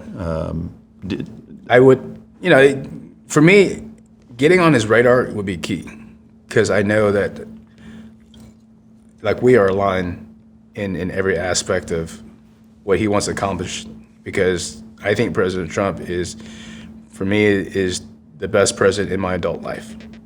He's made good in all his promises, and he's doing it with true intentions. He's not doing it for the money, as we know. He's losing money for doing what he's doing right now. And he sacrificed so much for being president. Like almost getting put in jail, almost assassinated twice. He's the president that America needs. And he can't do it alone without help. And if I get on his radar, I think if I get 5 minutes with him, I can get his endorsement. Is there anything that you disagree with him on? Or any missteps you think he's made in the second term thus far? The first term, I felt that maybe he could have ratcheted down some of the tweets and some of the divisive, but it all in time has worked out to his favor. I can't think of a single thing that I don't support what President Trump's doing. I'm going to bring one up because there is a major one that I disagree with, and that's the Epstein stuff. From my perspective, there was a lot of emphasis put on everything being released, total transparency. It's a big fucking deal. It's one of the core principles, again, from my perception. I'm not saying he necessarily would say that, especially now, but watching the campaign, that, in my opinion, that was a core principle of something that he ran on, that in a very, very short period of time, in a very baffling manner to me, that he kind of completely flip-flopped on, of being very dismissive of it. It went from, yeah, we're going to release everything, here's these binders, we're bringing these, social media influencers in and giving them these binders with the Epstein files that didn't really have anything in it that was new, a ton of redacted stuff, and then here fairly recently just kind of basically saying, you're still talking about that guy? Like, he's a douchebag, let it go. To me, there's an inconsistency there, and I think, and I'll be the first to admit, like, I support most of what he does, not all of it, but most of it. But I think it's crucial that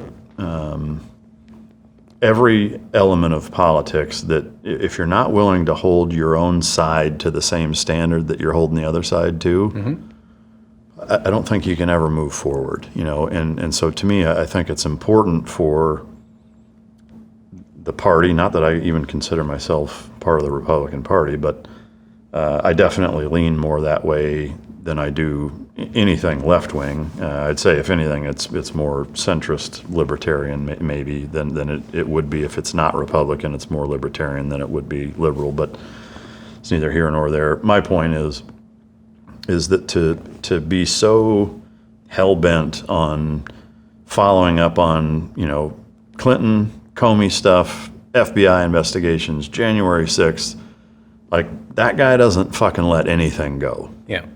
And to all of the sudden be very like, why are we still talking about this guy? Like, almost overnight, to me, that's a problem. Like, and it's one that is frustrating for me because I do think it's a big deal. Whether it's the footage, from the jail that's obviously doctored and from a number of reputable sources shows that it's inconsistent and doctored, and the fact that things haven't been released, I don't get it. I don't know why there's such a hesitation to turn over everything that's there. I've heard Bondi say, it's for the, again, I mean, she's kind of taken the same textbook response of saying, it's a big deal, and now all of a sudden it's not a big deal. But the only argument that I've heard, granted, I haven't followed every single blip of news that's been published on it, but, excuse me, the only thing that I've seen is that it's to protect the victims, right? Which I get that. I think there's a way to release stuff and redact or one-line victims' names.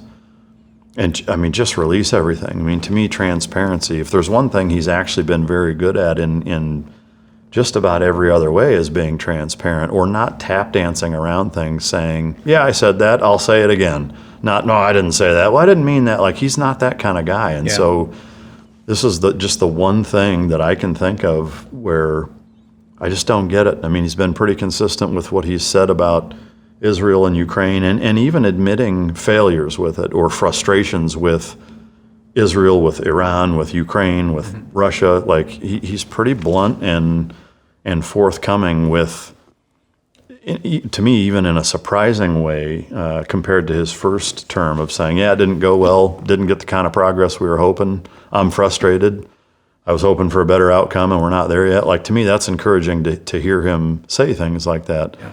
With the Epstein thing, to me, there's just something different about it that I just don't understand what the secrecy is. I don't know.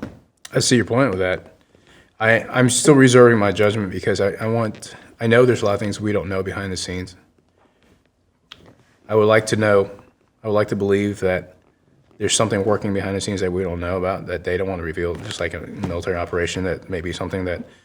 I mean, not to interrupt, that's fine. Like, I'd be totally okay with that, but fucking say that, say, hey, I know you're frustrated. I know this is taking longer than we thought it would or that we hoped it would. We're still working on it. It's coming. Not stop talking about the guy. Why are you even worried about that anymore? Like, to me, that response is an immediate huge red flag. Yeah. It just is, to me, you got to call a spade, and when shit isn't right, like, no matter how much you support somebody or a party or a position, like, you got to call it out. And I just think that's a huge misstep on their part. I am concerned about the fallout between Dan Bongino and Bondi. I want to know what's behind all that. And Kash Patel. I mean, all of them just kind of like, yep, no, didn't kill himself. It's like, you guys were leading the fucking charge for months, years leading up to this. And I don't think, I mean, I've heard a lot of speculation on, this concern that there's a bunch of Republican bigwigs, specifically Trump, that's on the list or whatever. Like, to me, that makes no sense either, because if there was a they would have found out years ago. If there was a hint of evidence that he had anything to do with that, the last 4 years that Biden was in office, that would have been everywhere. Oh, yeah. There's no way it wouldn't have. I don't think it's that. I don't know what it is. What I don't understand is that whether it's congressmen that, run on, hey, we're going to change things, whatever, or it's Bongino, Patel, Bondi, Trump, all saying certain things, and then when they get behind that curtain with this one thing, everything's different. Like, I don't see that type of inconsistency anywhere else in any of the decisions, policies, the navigation of how they're going about things. Again, I'm largely supportive of what's taking place. There's some things I disagree on with Israel, with Ukraine, with Iran, with handling Russia the way that it's being handled, giving more of a fuck than I think we should about all of those things. Yeah. But those are much, much smaller in terms of on my radar of saying, hey, wait a minute. Something is not right here to have that level, that many people in these positions of authority be so heels dug in a certain way, and then now when they're in the position to actually do it, you're not saying, still working on it, bear with us, please be patient. It's, why are we still talking about this guy? It's a nothing burger, don't worry about it. Like, to me, that's a problem. Yeah, I definitely see your point on that. Yeah, I guess I'm optimistically hopeful. So I'll leave it at that. Yeah. I may change my mind later, but I seriously hope there's something going behind the scenes that we don't know about that will come to light soon. Yeah. And I'm not trying to, drag this on or beat a dead horse. This is the last point I'll bring up, is that everybody fucking makes mistakes. Mm-hmm. To me, even if they fucked it up, right? Just say that. Be like, thought we had something. Turns out we don't. Like, we've sifted through everything. Here is everything. You guys be the judge, but there's nothing there, and we're sorry. Yeah. Like, to me, that would be far better received than being dismissed. Because to me, there's nothing more frustrating or frankly emboldening for the other side or any type of opposition to somebody than being dismissive. To me, like, that is the worst way to approach your constituents, is to be dismissive. Case in point, when a guy like Crenshaw says, don't question my faith, like, people ought to be able to question everything about you, everything you say, everything you do. That's the position you're in. As a congressman, like, it's your job to be questioned on everything. And the president is the same thing. And I would say it's even on steroids in that it's your job to be pressed on things. It's your job to admit when you screw up too. Like, I don't think anybody expects anybody not to screw up. Yeah. What people do expect is that you are transparent when you do and you own up to it. To me, the most frustrating part about it is that he's shown that it's an effective way to handle making mistakes by not apologizing. And I'm not even saying necessarily apologize, but just saying, yeah, we did that. Not, no, we didn't, or that wasn't, we didn't mean to. Like, there's no pussyfooting with so many other things that he does. I don't know what it is about this that's so different, but anyway, we can move on. Do you have a top 3, a top 5, a top 10 from a priority standpoint? Like, are there a handful of things that these are your top priorities, and if so, what are they? Yeah, protecting the Second Amendment is my top. Again, well, the Second Amendment, we don't have the First, we don't have the Fourth, we don't have anything. A lot of people don't think, oh, but that guy has no sporting purpose. It's got nothing to do with sporting. We didn't just fight a war against England to make sure that we have sporting rights on guns. I mean, it's to fight against a tyrannical government. So Second Amendment is one. The third is immigration. From a guy who spent 8 years to become an American citizen, wait in line and do the right things, and then serve for this country. There's no cutting the line. There's no workaround protecting our borders and immigration. When you come, like I said, my dad taught me, you come to somebody's house, you respect their laws. You try to contribute. Like, you get invited for dinner, you help maybe take the dishes and clean them. For me, it's about you coming to this country. You left whatever country you left for a reason. Don't try to bring that same stuff that made your country fail into the United States. Be an American.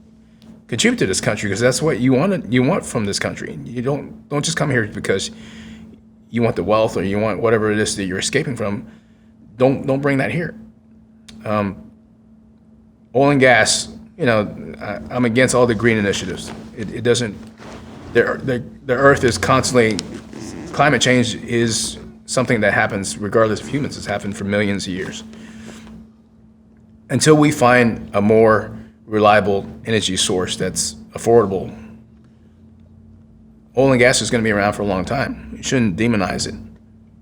I mean, I like to do more advanced technology and studies on nuclear energy. But until then, oil and gas is where it's at. You know, solar and wind are not effective at this point, and the damage they cause to the environment is much greater. And people don't know this because of the narrative that's been spun out there. Law and order is extremely important as a priority. You know, what's happened in D.C., what happened in L.A., and can't allow that to happen here in the United States. For me, I'm fighting to make sure Texas stays red, because if we lose Texas, we lose the country. And we shouldn't have pockets of Sharia law in this country. Again, that's coming back to the idea of coming into this country and respecting its culture and its laws. You don't bring your own laws in here and try and enforce it in this country. You shouldn't have Sharia zones and areas. We shouldn't be selling our land to foreign nations, especially our adversaries. We don't have any land in China. They shouldn't own any of our land. So those are some of the key things I'm going to fight for from a nation standpoint. In my district, we have problems with flooding whenever there's a hurricane. Definitely focus on that. But to make us more prosperous and wealthy, by keeping the government out of our business. And a lot of the businesses try dictating, mandating that, hey, we need to cut costs here and there by price caps. And most politicians never ran a business, never owned a business, never worked in corporate sector, and they're making laws that affect that. That's the difference between Crenshaw and I. He went from Navy to become a congressman. I've worked in the corporate sector for 20 plus years, own my own business. I know what it's like to struggle to make payroll. I know what it takes to build a business. And most politicians who make these laws need to have that experience. And I'm not just talking about Dan Crenshaw, I'm talking about others too. I mean, I love everything you're saying, and I agree with all of it. One thing I will say, or I guess I'll kind of work backwards, because I wanted to talk about, well, I guess you talked about Second Amendment first. I want to talk about borders last, because there's several kind of key things that I want to get your take on. But the energy thing to me seems like a no-brainer with small regional nuke facilities. You know, each state identifies how many nuke plants do we need for our state to be self-sufficient, you know, and not need, especially from a general power grid standpoint, is at that same time incorporating far more secure power grid metrics and systems, protocols, whatever, systems, so that they, you know, are a lot harder or impossible to be hacked. You know, I don't know what that looks like. I'm not the guy to develop that, but I know there's people that are plenty sharp enough to figure that out. To me, that's the easy answer, though, is that with technology being what it is now, you can do that safely, cleanly. And again, I think if you don't have single points of failure, there's not one big one in every state, or, you know, 3 enormous ones that are fueling the entire country. Yeah. Like, it's way harder to even try to attack those. But then also, if one fails or if there's a problem, you know, all your eggs aren't in one basket. I agree with the solar and wind thing. I think it's generally a gimmick, and, you know, is stepping over dollars to pick up pennies kind of mentality, especially the wind. I think solar, like on houses, makes sense, you know, in some ways. Again, maybe not if you get the regional nuke facilities in every state to cover down. But in terms of the Second Amendment stuff, I'll cover that next. There's just really one question I have on that. I agree. I'm Second Amendment through and through. The fewer regulations and hurdles, the better. I am curious, 2 things. One, would you, having the authority, assuming you had the authority or the ability to push for, would you relook at nonviolent convicted felons being able to possess firearms? Do you still think that they shouldn't?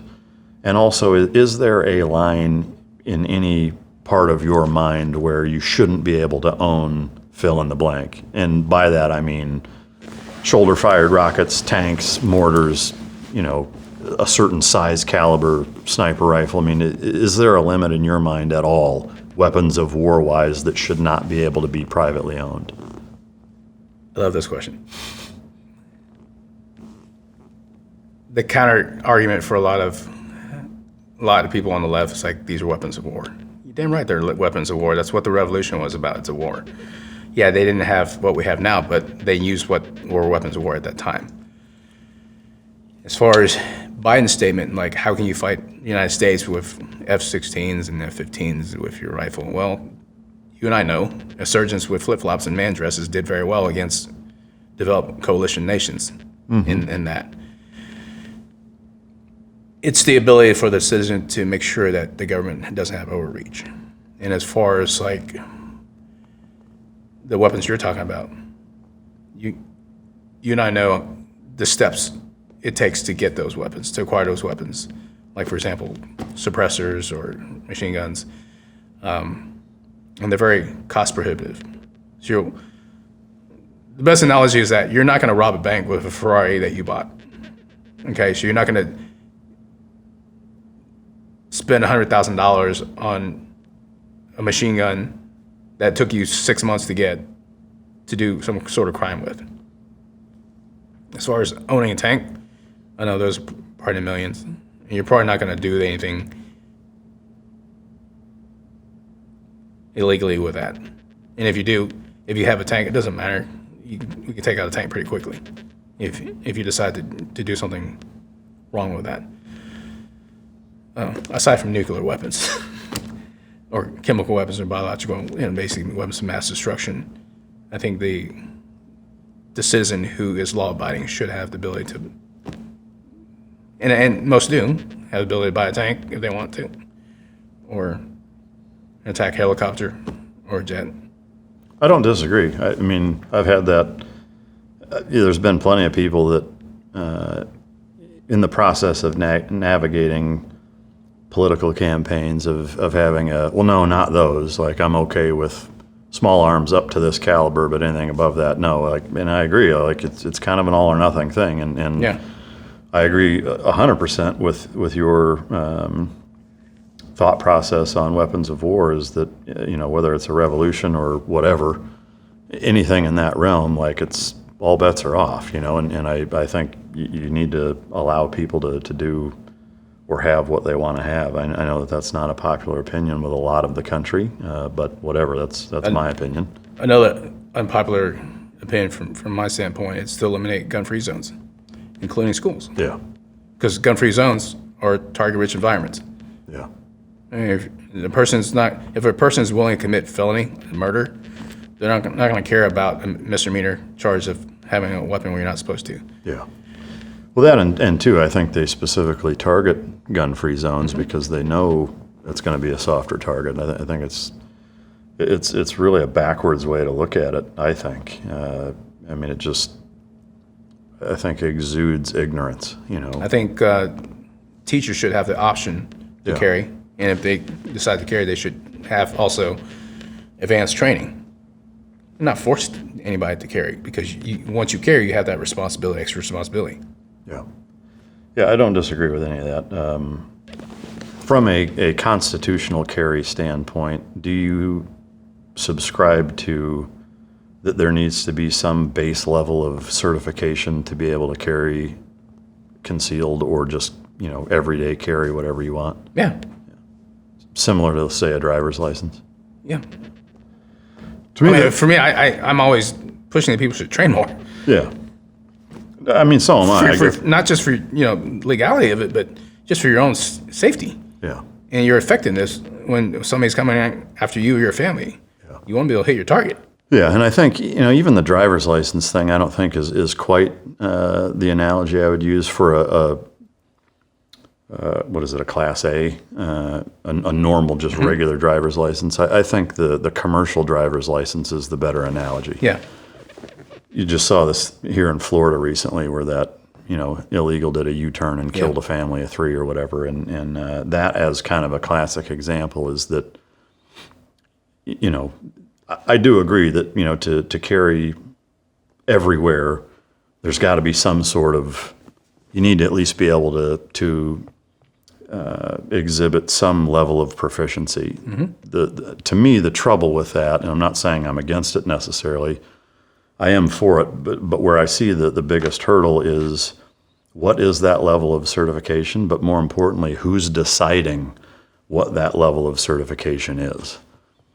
I think that's the hardest part with that, because that's a similar issue with, the red flag stuff or any type of national gun registrations, is that for the people that are for that, I would just ask who is deciding when somebody checks enough boxes to take their guns away from them. And to me, that's the slippery slope that you can't ever escape once you open that door. Yeah.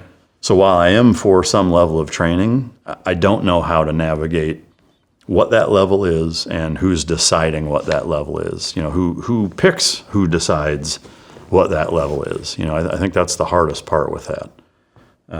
Do you have any thoughts on that?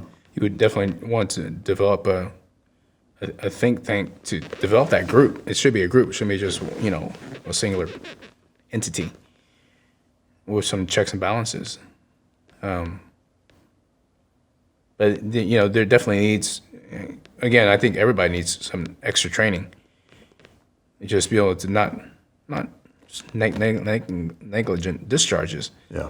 And understand the basic 4 rules of gun safety, but also being able to engage targets.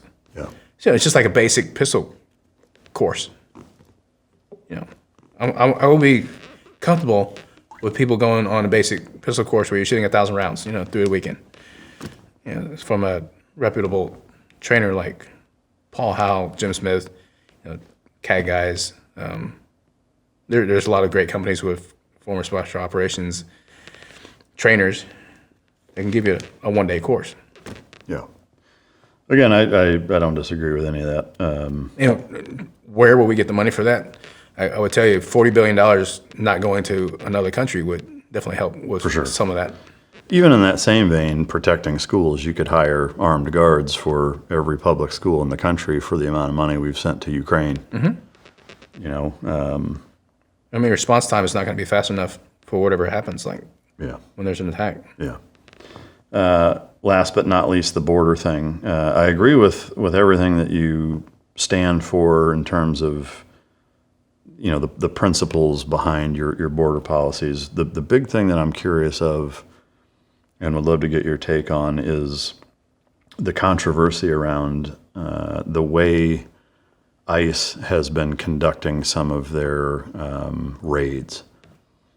There's a lot of heated opinions on this. I've had former guests and potentially future guests having a range of opinions on it. I'm curious to get your take on if we can all agree that there is a significant number of people who are here illegally and should not be here, even if not everybody's going to agree on whether or not they should continue to be allowed to be here or not. That I'm curious to get your take on that. But also, as a practical matter, is that if your position is anybody here illegally should be deported, what is the way to go about that in a way where you're doing it the right way? You need to prioritize the threat level of that person. 10.5 million people is a lot of people. Right now they're averaging 2,000 a day, trying to push it up to 3,000 a day. Again, that math's it doesn't work out. You can't just do mass deportation of people that, granted, most of the people that came here illegally did it because they want a better life and escaping something bad. But you also have state and non-state actors taking advantage of the open borders to come in here and developing cells within the United States, waiting for an October 7th attack here in the United States at some point in time. We need to focus our efforts in finding those and taking them out first. And then, of course, your criminals, they need to go. And then as that's going to take a long time, and during that time, hopefully we'll find a system where it'll be somewhat fair for those who are just really looking for a better life, where they've have proven that even though they came here illegally, that they've proven somehow that they've contributed to society, that they have some sort of program that they can enter to rehabilitate and find citizenship in the right way. Now, I don't have an answer to that because a simple answer to a very complicated problem. But I know that we need to focus on the priorities first. I agree. Prioritizing are almost a threat assessment triage, if you will, to help guide that. Where I see a lot of people's concern and a lot of comments that I've gotten from different folks that watch the show is the manner in which ICE is conducting some of the raids. Most specifically, not being in uniform. I don't have a problem with the masks. I think I don't get what the issue with that is. To me, wearing a mask makes sense for a number of reasons, not just hiding your identity. There's a host of other ones that make sense. But I do think, like seeing some of the videos of guys who are in blue jeans with a fucking t-shirt, body armor, a mask. Yeah, I can see a problem with that. It could be anybody. Right. I mean, so like me and 5 of my buddies could dress like that and go kidnap fucking 9 people, and you'd be like, oh, it must be an ICE group. Slap a black and yellow patch on your body armor that just says ICE on it. Like, to me, there needs to be a standardized uniform for those groups. But, I'm not going to say that's neither here nor there. I think that's an important component for that verifiability. Yes, can that be copied? Sure. It's way harder to do that, especially in mass. More importantly, though, is what I think the administration and ICE should be more transparent with to hopefully clear some of this up is communicating what their method for identifying the people that they're deporting is. Now, I know there's an element of revealing a playbook that the more you communicate, this is how we're going about it, the easier it is to combat that.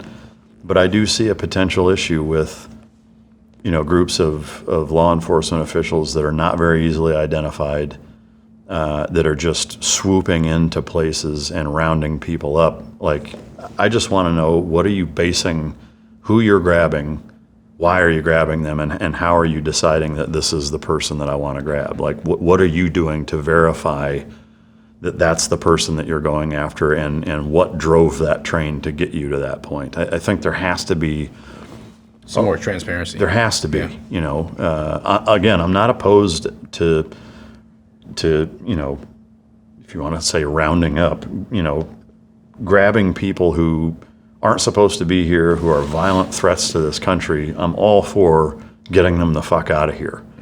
But I would like to know how they're going about doing that, because to me, there's a host of videos out there that don't really give you much warm and fuzzy for that being a very thorough and systematic process.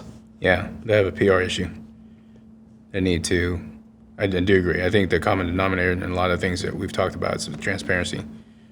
From the Epstein files to this, I think that's very much needed to be able to get people to buy in on what's happening, even from the other side. Because if you're just snatching people up, and of course one side is just saying, oh, you're just snatching up just family members of innocent people who's trying to have a better life, that doesn't work well for us. Yeah, it's more transparency, and I like what you said. This is why we're taking Joe Blow off the street. And yes, they should have more standardized uniforms.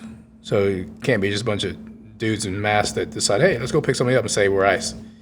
They can start a whole new can of worms with cartel snatching people off the street and saying, oh yeah, we're ICE. Yeah, sex traffickers. I mean, there's a million ways that could be taken advantage of that none of them are good.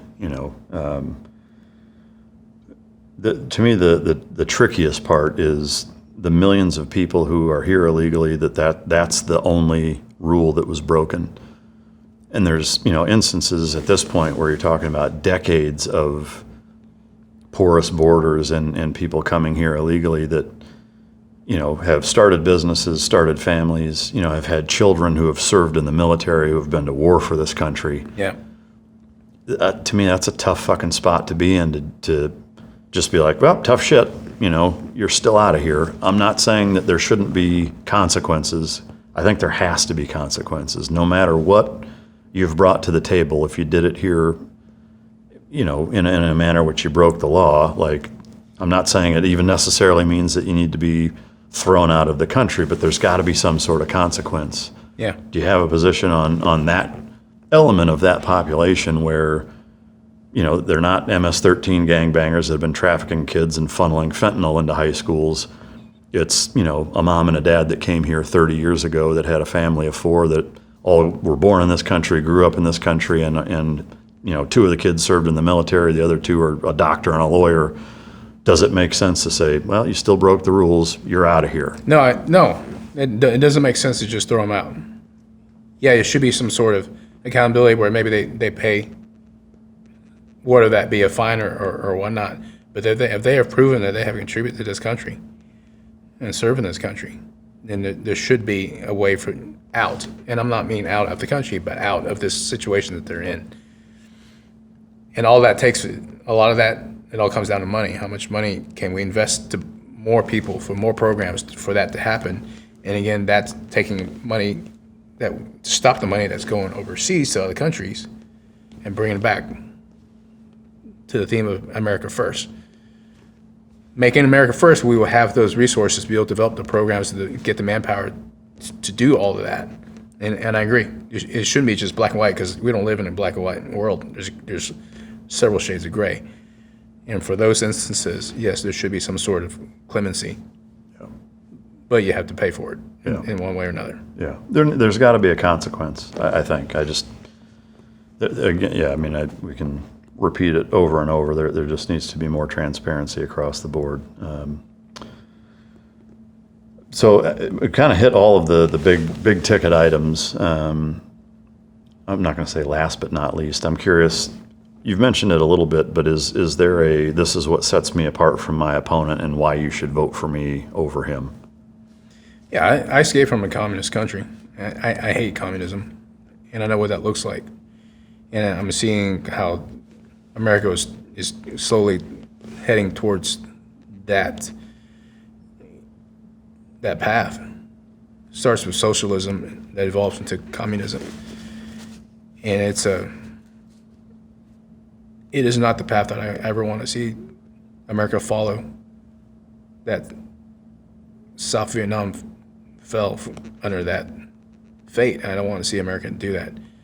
And what else sets me apart is I didn't become a congressman without having a background in business and developing programs for global companies, for owning my own business. I know what it takes. Like I said, I know what it takes to struggle, to make payroll, to build businesses, to create jobs. And I think that's very important when you're creating laws that affect businesses and small businesses and companies. The other thing is, I understand what it's like from outside of America. And I know what, being born here, you kind of take it for granted. Unfortunately, not everybody does, but some people. I'm not saying that Crenshaw does.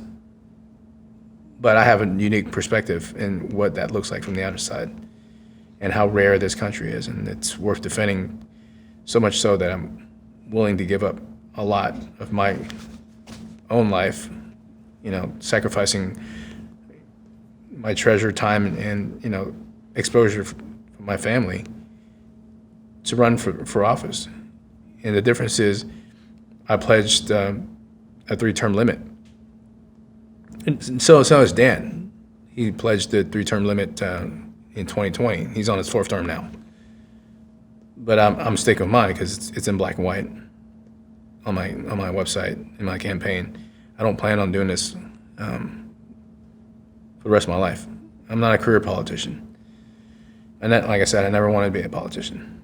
I'm doing this because there's a need for somebody to step up to protect what is the most beautiful country in the world. Yeah.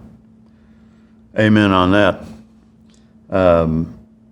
I love the positions you take, just the overall principles that you stand for, and I just think it's such an amazing story and what you've managed to do with your life, and the reflection back on this country and how much you value this country is so important for people in that position, whether you were born here or not. Yeah. I think you should value the liberties and the backbone that is this country the same, irrespective of being born here or not. And I love your approach on all of it.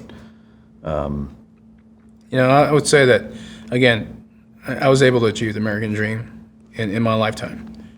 I couldn't have done it anywhere else. If I had gone to Canada or France, I would not have been able to do that. I came here with literally just the clothes on our backs, and then,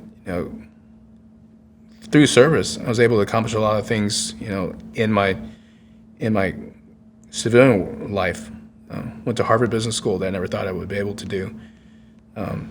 Build a program for a global company, and now running for Congress. Again, it's not because I'm extraordinary as a person.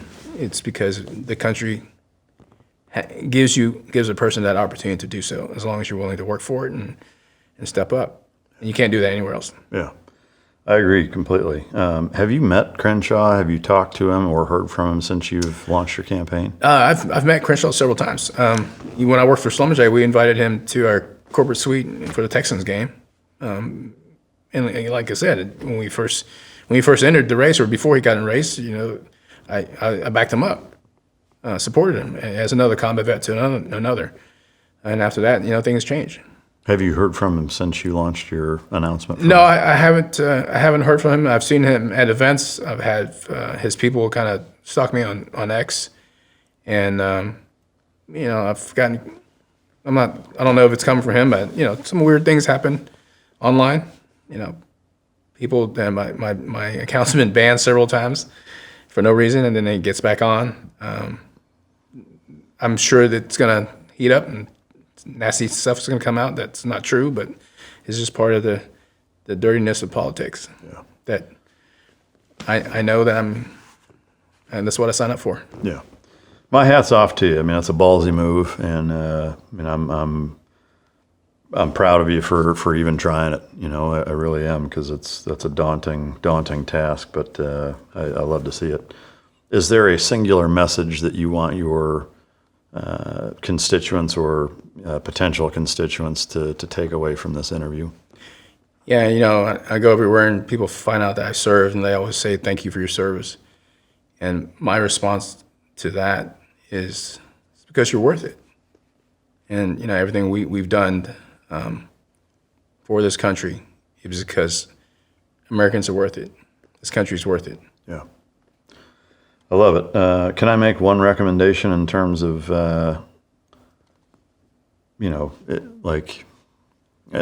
take it or leave it. Maybe I'm an asshole for even bringing it up, but to me, if I was running and somebody asked me, "Why are you running?" What are your most important things? To me, what sets I think any potential candidate apart from anyone else is if the almost default answer, and I don't mean that in a non-cerebral, I'm not thinking about it way, but just in the hierarchy of what's important, is that, to me, step one is preserving the rights that the Constitution and the Bill of Rights and what they afford this nation's population to be protected. That is the envelope and the umbrella that encompasses every other thing that I'm fighting for and worried about.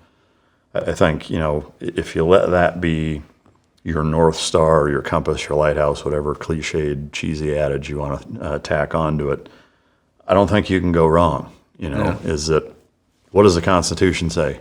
Well, it says this. Well, then that's what we should do. Not to say that you don't think, but to me, if you use that as your benchmark starting point for how you navigate any policy or issue position, I know I love to hear that, and I think most people do that have a sense of patriotism as it relates to preserving what this nation is, how it was built, and how it needs to be maintained, is that being kind of the overarching principle. That's my take on it. But I agree 100%. That's what, my quotes that I chose in my back of my T-shirts, It's a Thomas Jefferson quote. When the government fears the people, you have liberty. Yeah, yeah. I don't think they do at this point, which is kind of a scary Working on it. prospect. Yeah, we're working on it, hopefully. What didn't I ask you that I should have? What made me finally decide to finish school? Yeah. And going on. It's aside from, like I told you, you get to a certain point, you need to have the piece of paper. For me, having kids changed a lot of things. I've had a lot of titles in my life, combat vet, and this war, that war, Harvard grad. But the title I'm most proud of is being a dad. I've got a son that's 7 years old and a daughter that's 4. I started late in life. Much better father now than I would have been if I had it sooner. But I ratcheted down. I went savage when it came down to, hey, I'm going to finish this damn undergrad degree. Stayed at work till about 5:30. After 5:30, I stayed there till about 8 o'clock at night and knock out my classes. And came in the office just to have some peace and quiet on the weekends and knock out some classes. And then after I got my undergrad, I thought, hey, you know what? Why not try to see what the next mountain is? So applied for Harvard Business School. And then I got in. I was like, well, damn, I got to finish that too. So, I went through the Program for Leadership Development, which is their alternative MBA equivalent. You don't actually get a diploma, but it's a 9-month course, and the top professors from the MBA course teach that. And the difference is, to go to the MBA program, you have to have 2 years of experience. In the PLD program, you have to have 10 years of experience, and mostly it's for senior managers, vice presidents, and above. So you're learning all the real, true business aspects of the MBA program. That's not theoretical, because you got people in the class that are senior levels that have done this for many years, for decades. And I got through that the same way too with my second child. Going into campus, doing some stuff online, and then coming back on campus and finishing it, 4 or 5 times. It took, like I said, over a year for me to get that done, and got it done. And you graduate with the alumni status from Harvard Business School. Yeah, that's awesome. It's just being a savage when it comes to accomplishing your goals, and just not quitting when you're at the top of the mountain. You look across and you see all the mountains that you got to go for, and you got to make yourself down, and you're at the bottom of the mountain. You look up, it's very intimidating. Yeah. I have to tell you, like, starting back in school after being out for a long time was very intimidating. Didn't think I could do it, but you just got to take one step at a time, and you make it on top. Yeah. I love it. A couple of quick Patreon questions. Claire says, wow, he's a deserving immigrant many Americans like myself rightly value. Curious about your take on French influence and aggression on his culture. I have no problems with the French. That was beyond my time. That's just like saying, with the slavery stuff, it was beyond our time. We gain a lot from the French.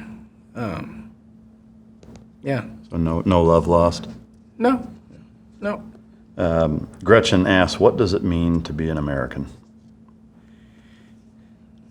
You have to love the country you're in. And it shouldn't be ashamed to be a patriot. And it seems like it's fashionable to not be a patriot anymore. And I don't understand that. To be American is you love your country above all else. If you don't, find the country you love and move there. It's also, you don't have to serve in the military, but you got to contribute somehow.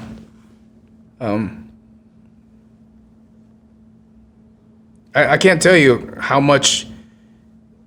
rare this country is. And if you don't do your part to preserve what we have here and our culture, it's going to be gone. And we can't let that happen. Yeah. I couldn't agree more. I love what you're about. Your takes on your positions, and just your approach overall, I find very refreshing. And I can't thank you enough for taking the time to come sit down and answer questions. I wish you nothing but the best, and if I could vote for you, I would. unfortunately. Well, it's Nick Tran for Texas.com. Yeah. You can learn more about me, who I am, and what I'm fighting for. Amen. I do have some swag. Is it Awesome. swag or swag? I appreciate the shirt and the hat that you brought. You got the commemorative coin there if you have a coin collection. I do. Got some, what vet does it? got some Marcus Aurelius quotes on there, and also in the white box, I think something that will match your footwear fairly well. Awesome. You got to give this to me. Give this to me. Oh, yeah. As a handshake.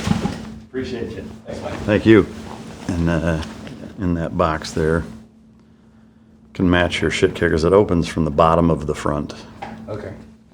Oh wow! Look at that. Yeah, so maybe some event you're doing, rock the mic drop buckle with your shit kickers. Yeah, that'll be and, definitely a conversational piece. Yeah, Thank you. Love to see a picture of it sometime. So, thank you again for coming, man. I appreciate you. And again, I wish you all the success in the world. I'd love to see you in that position and making all the changes. And should that happen, I'd love to get your agreement to come back on the show if you find yourself in that position after you've been in it long enough to be able to say this is what it's like there. I would love to. Okay, great. Thank you for having me. Like I said, the people that have sat in this chair are just absolute legends, and for me to have a seat here, it's amazing, and I'm grateful. Well, it's absolutely deserved, so I appreciate you. Thank you much. Thank you, Mike.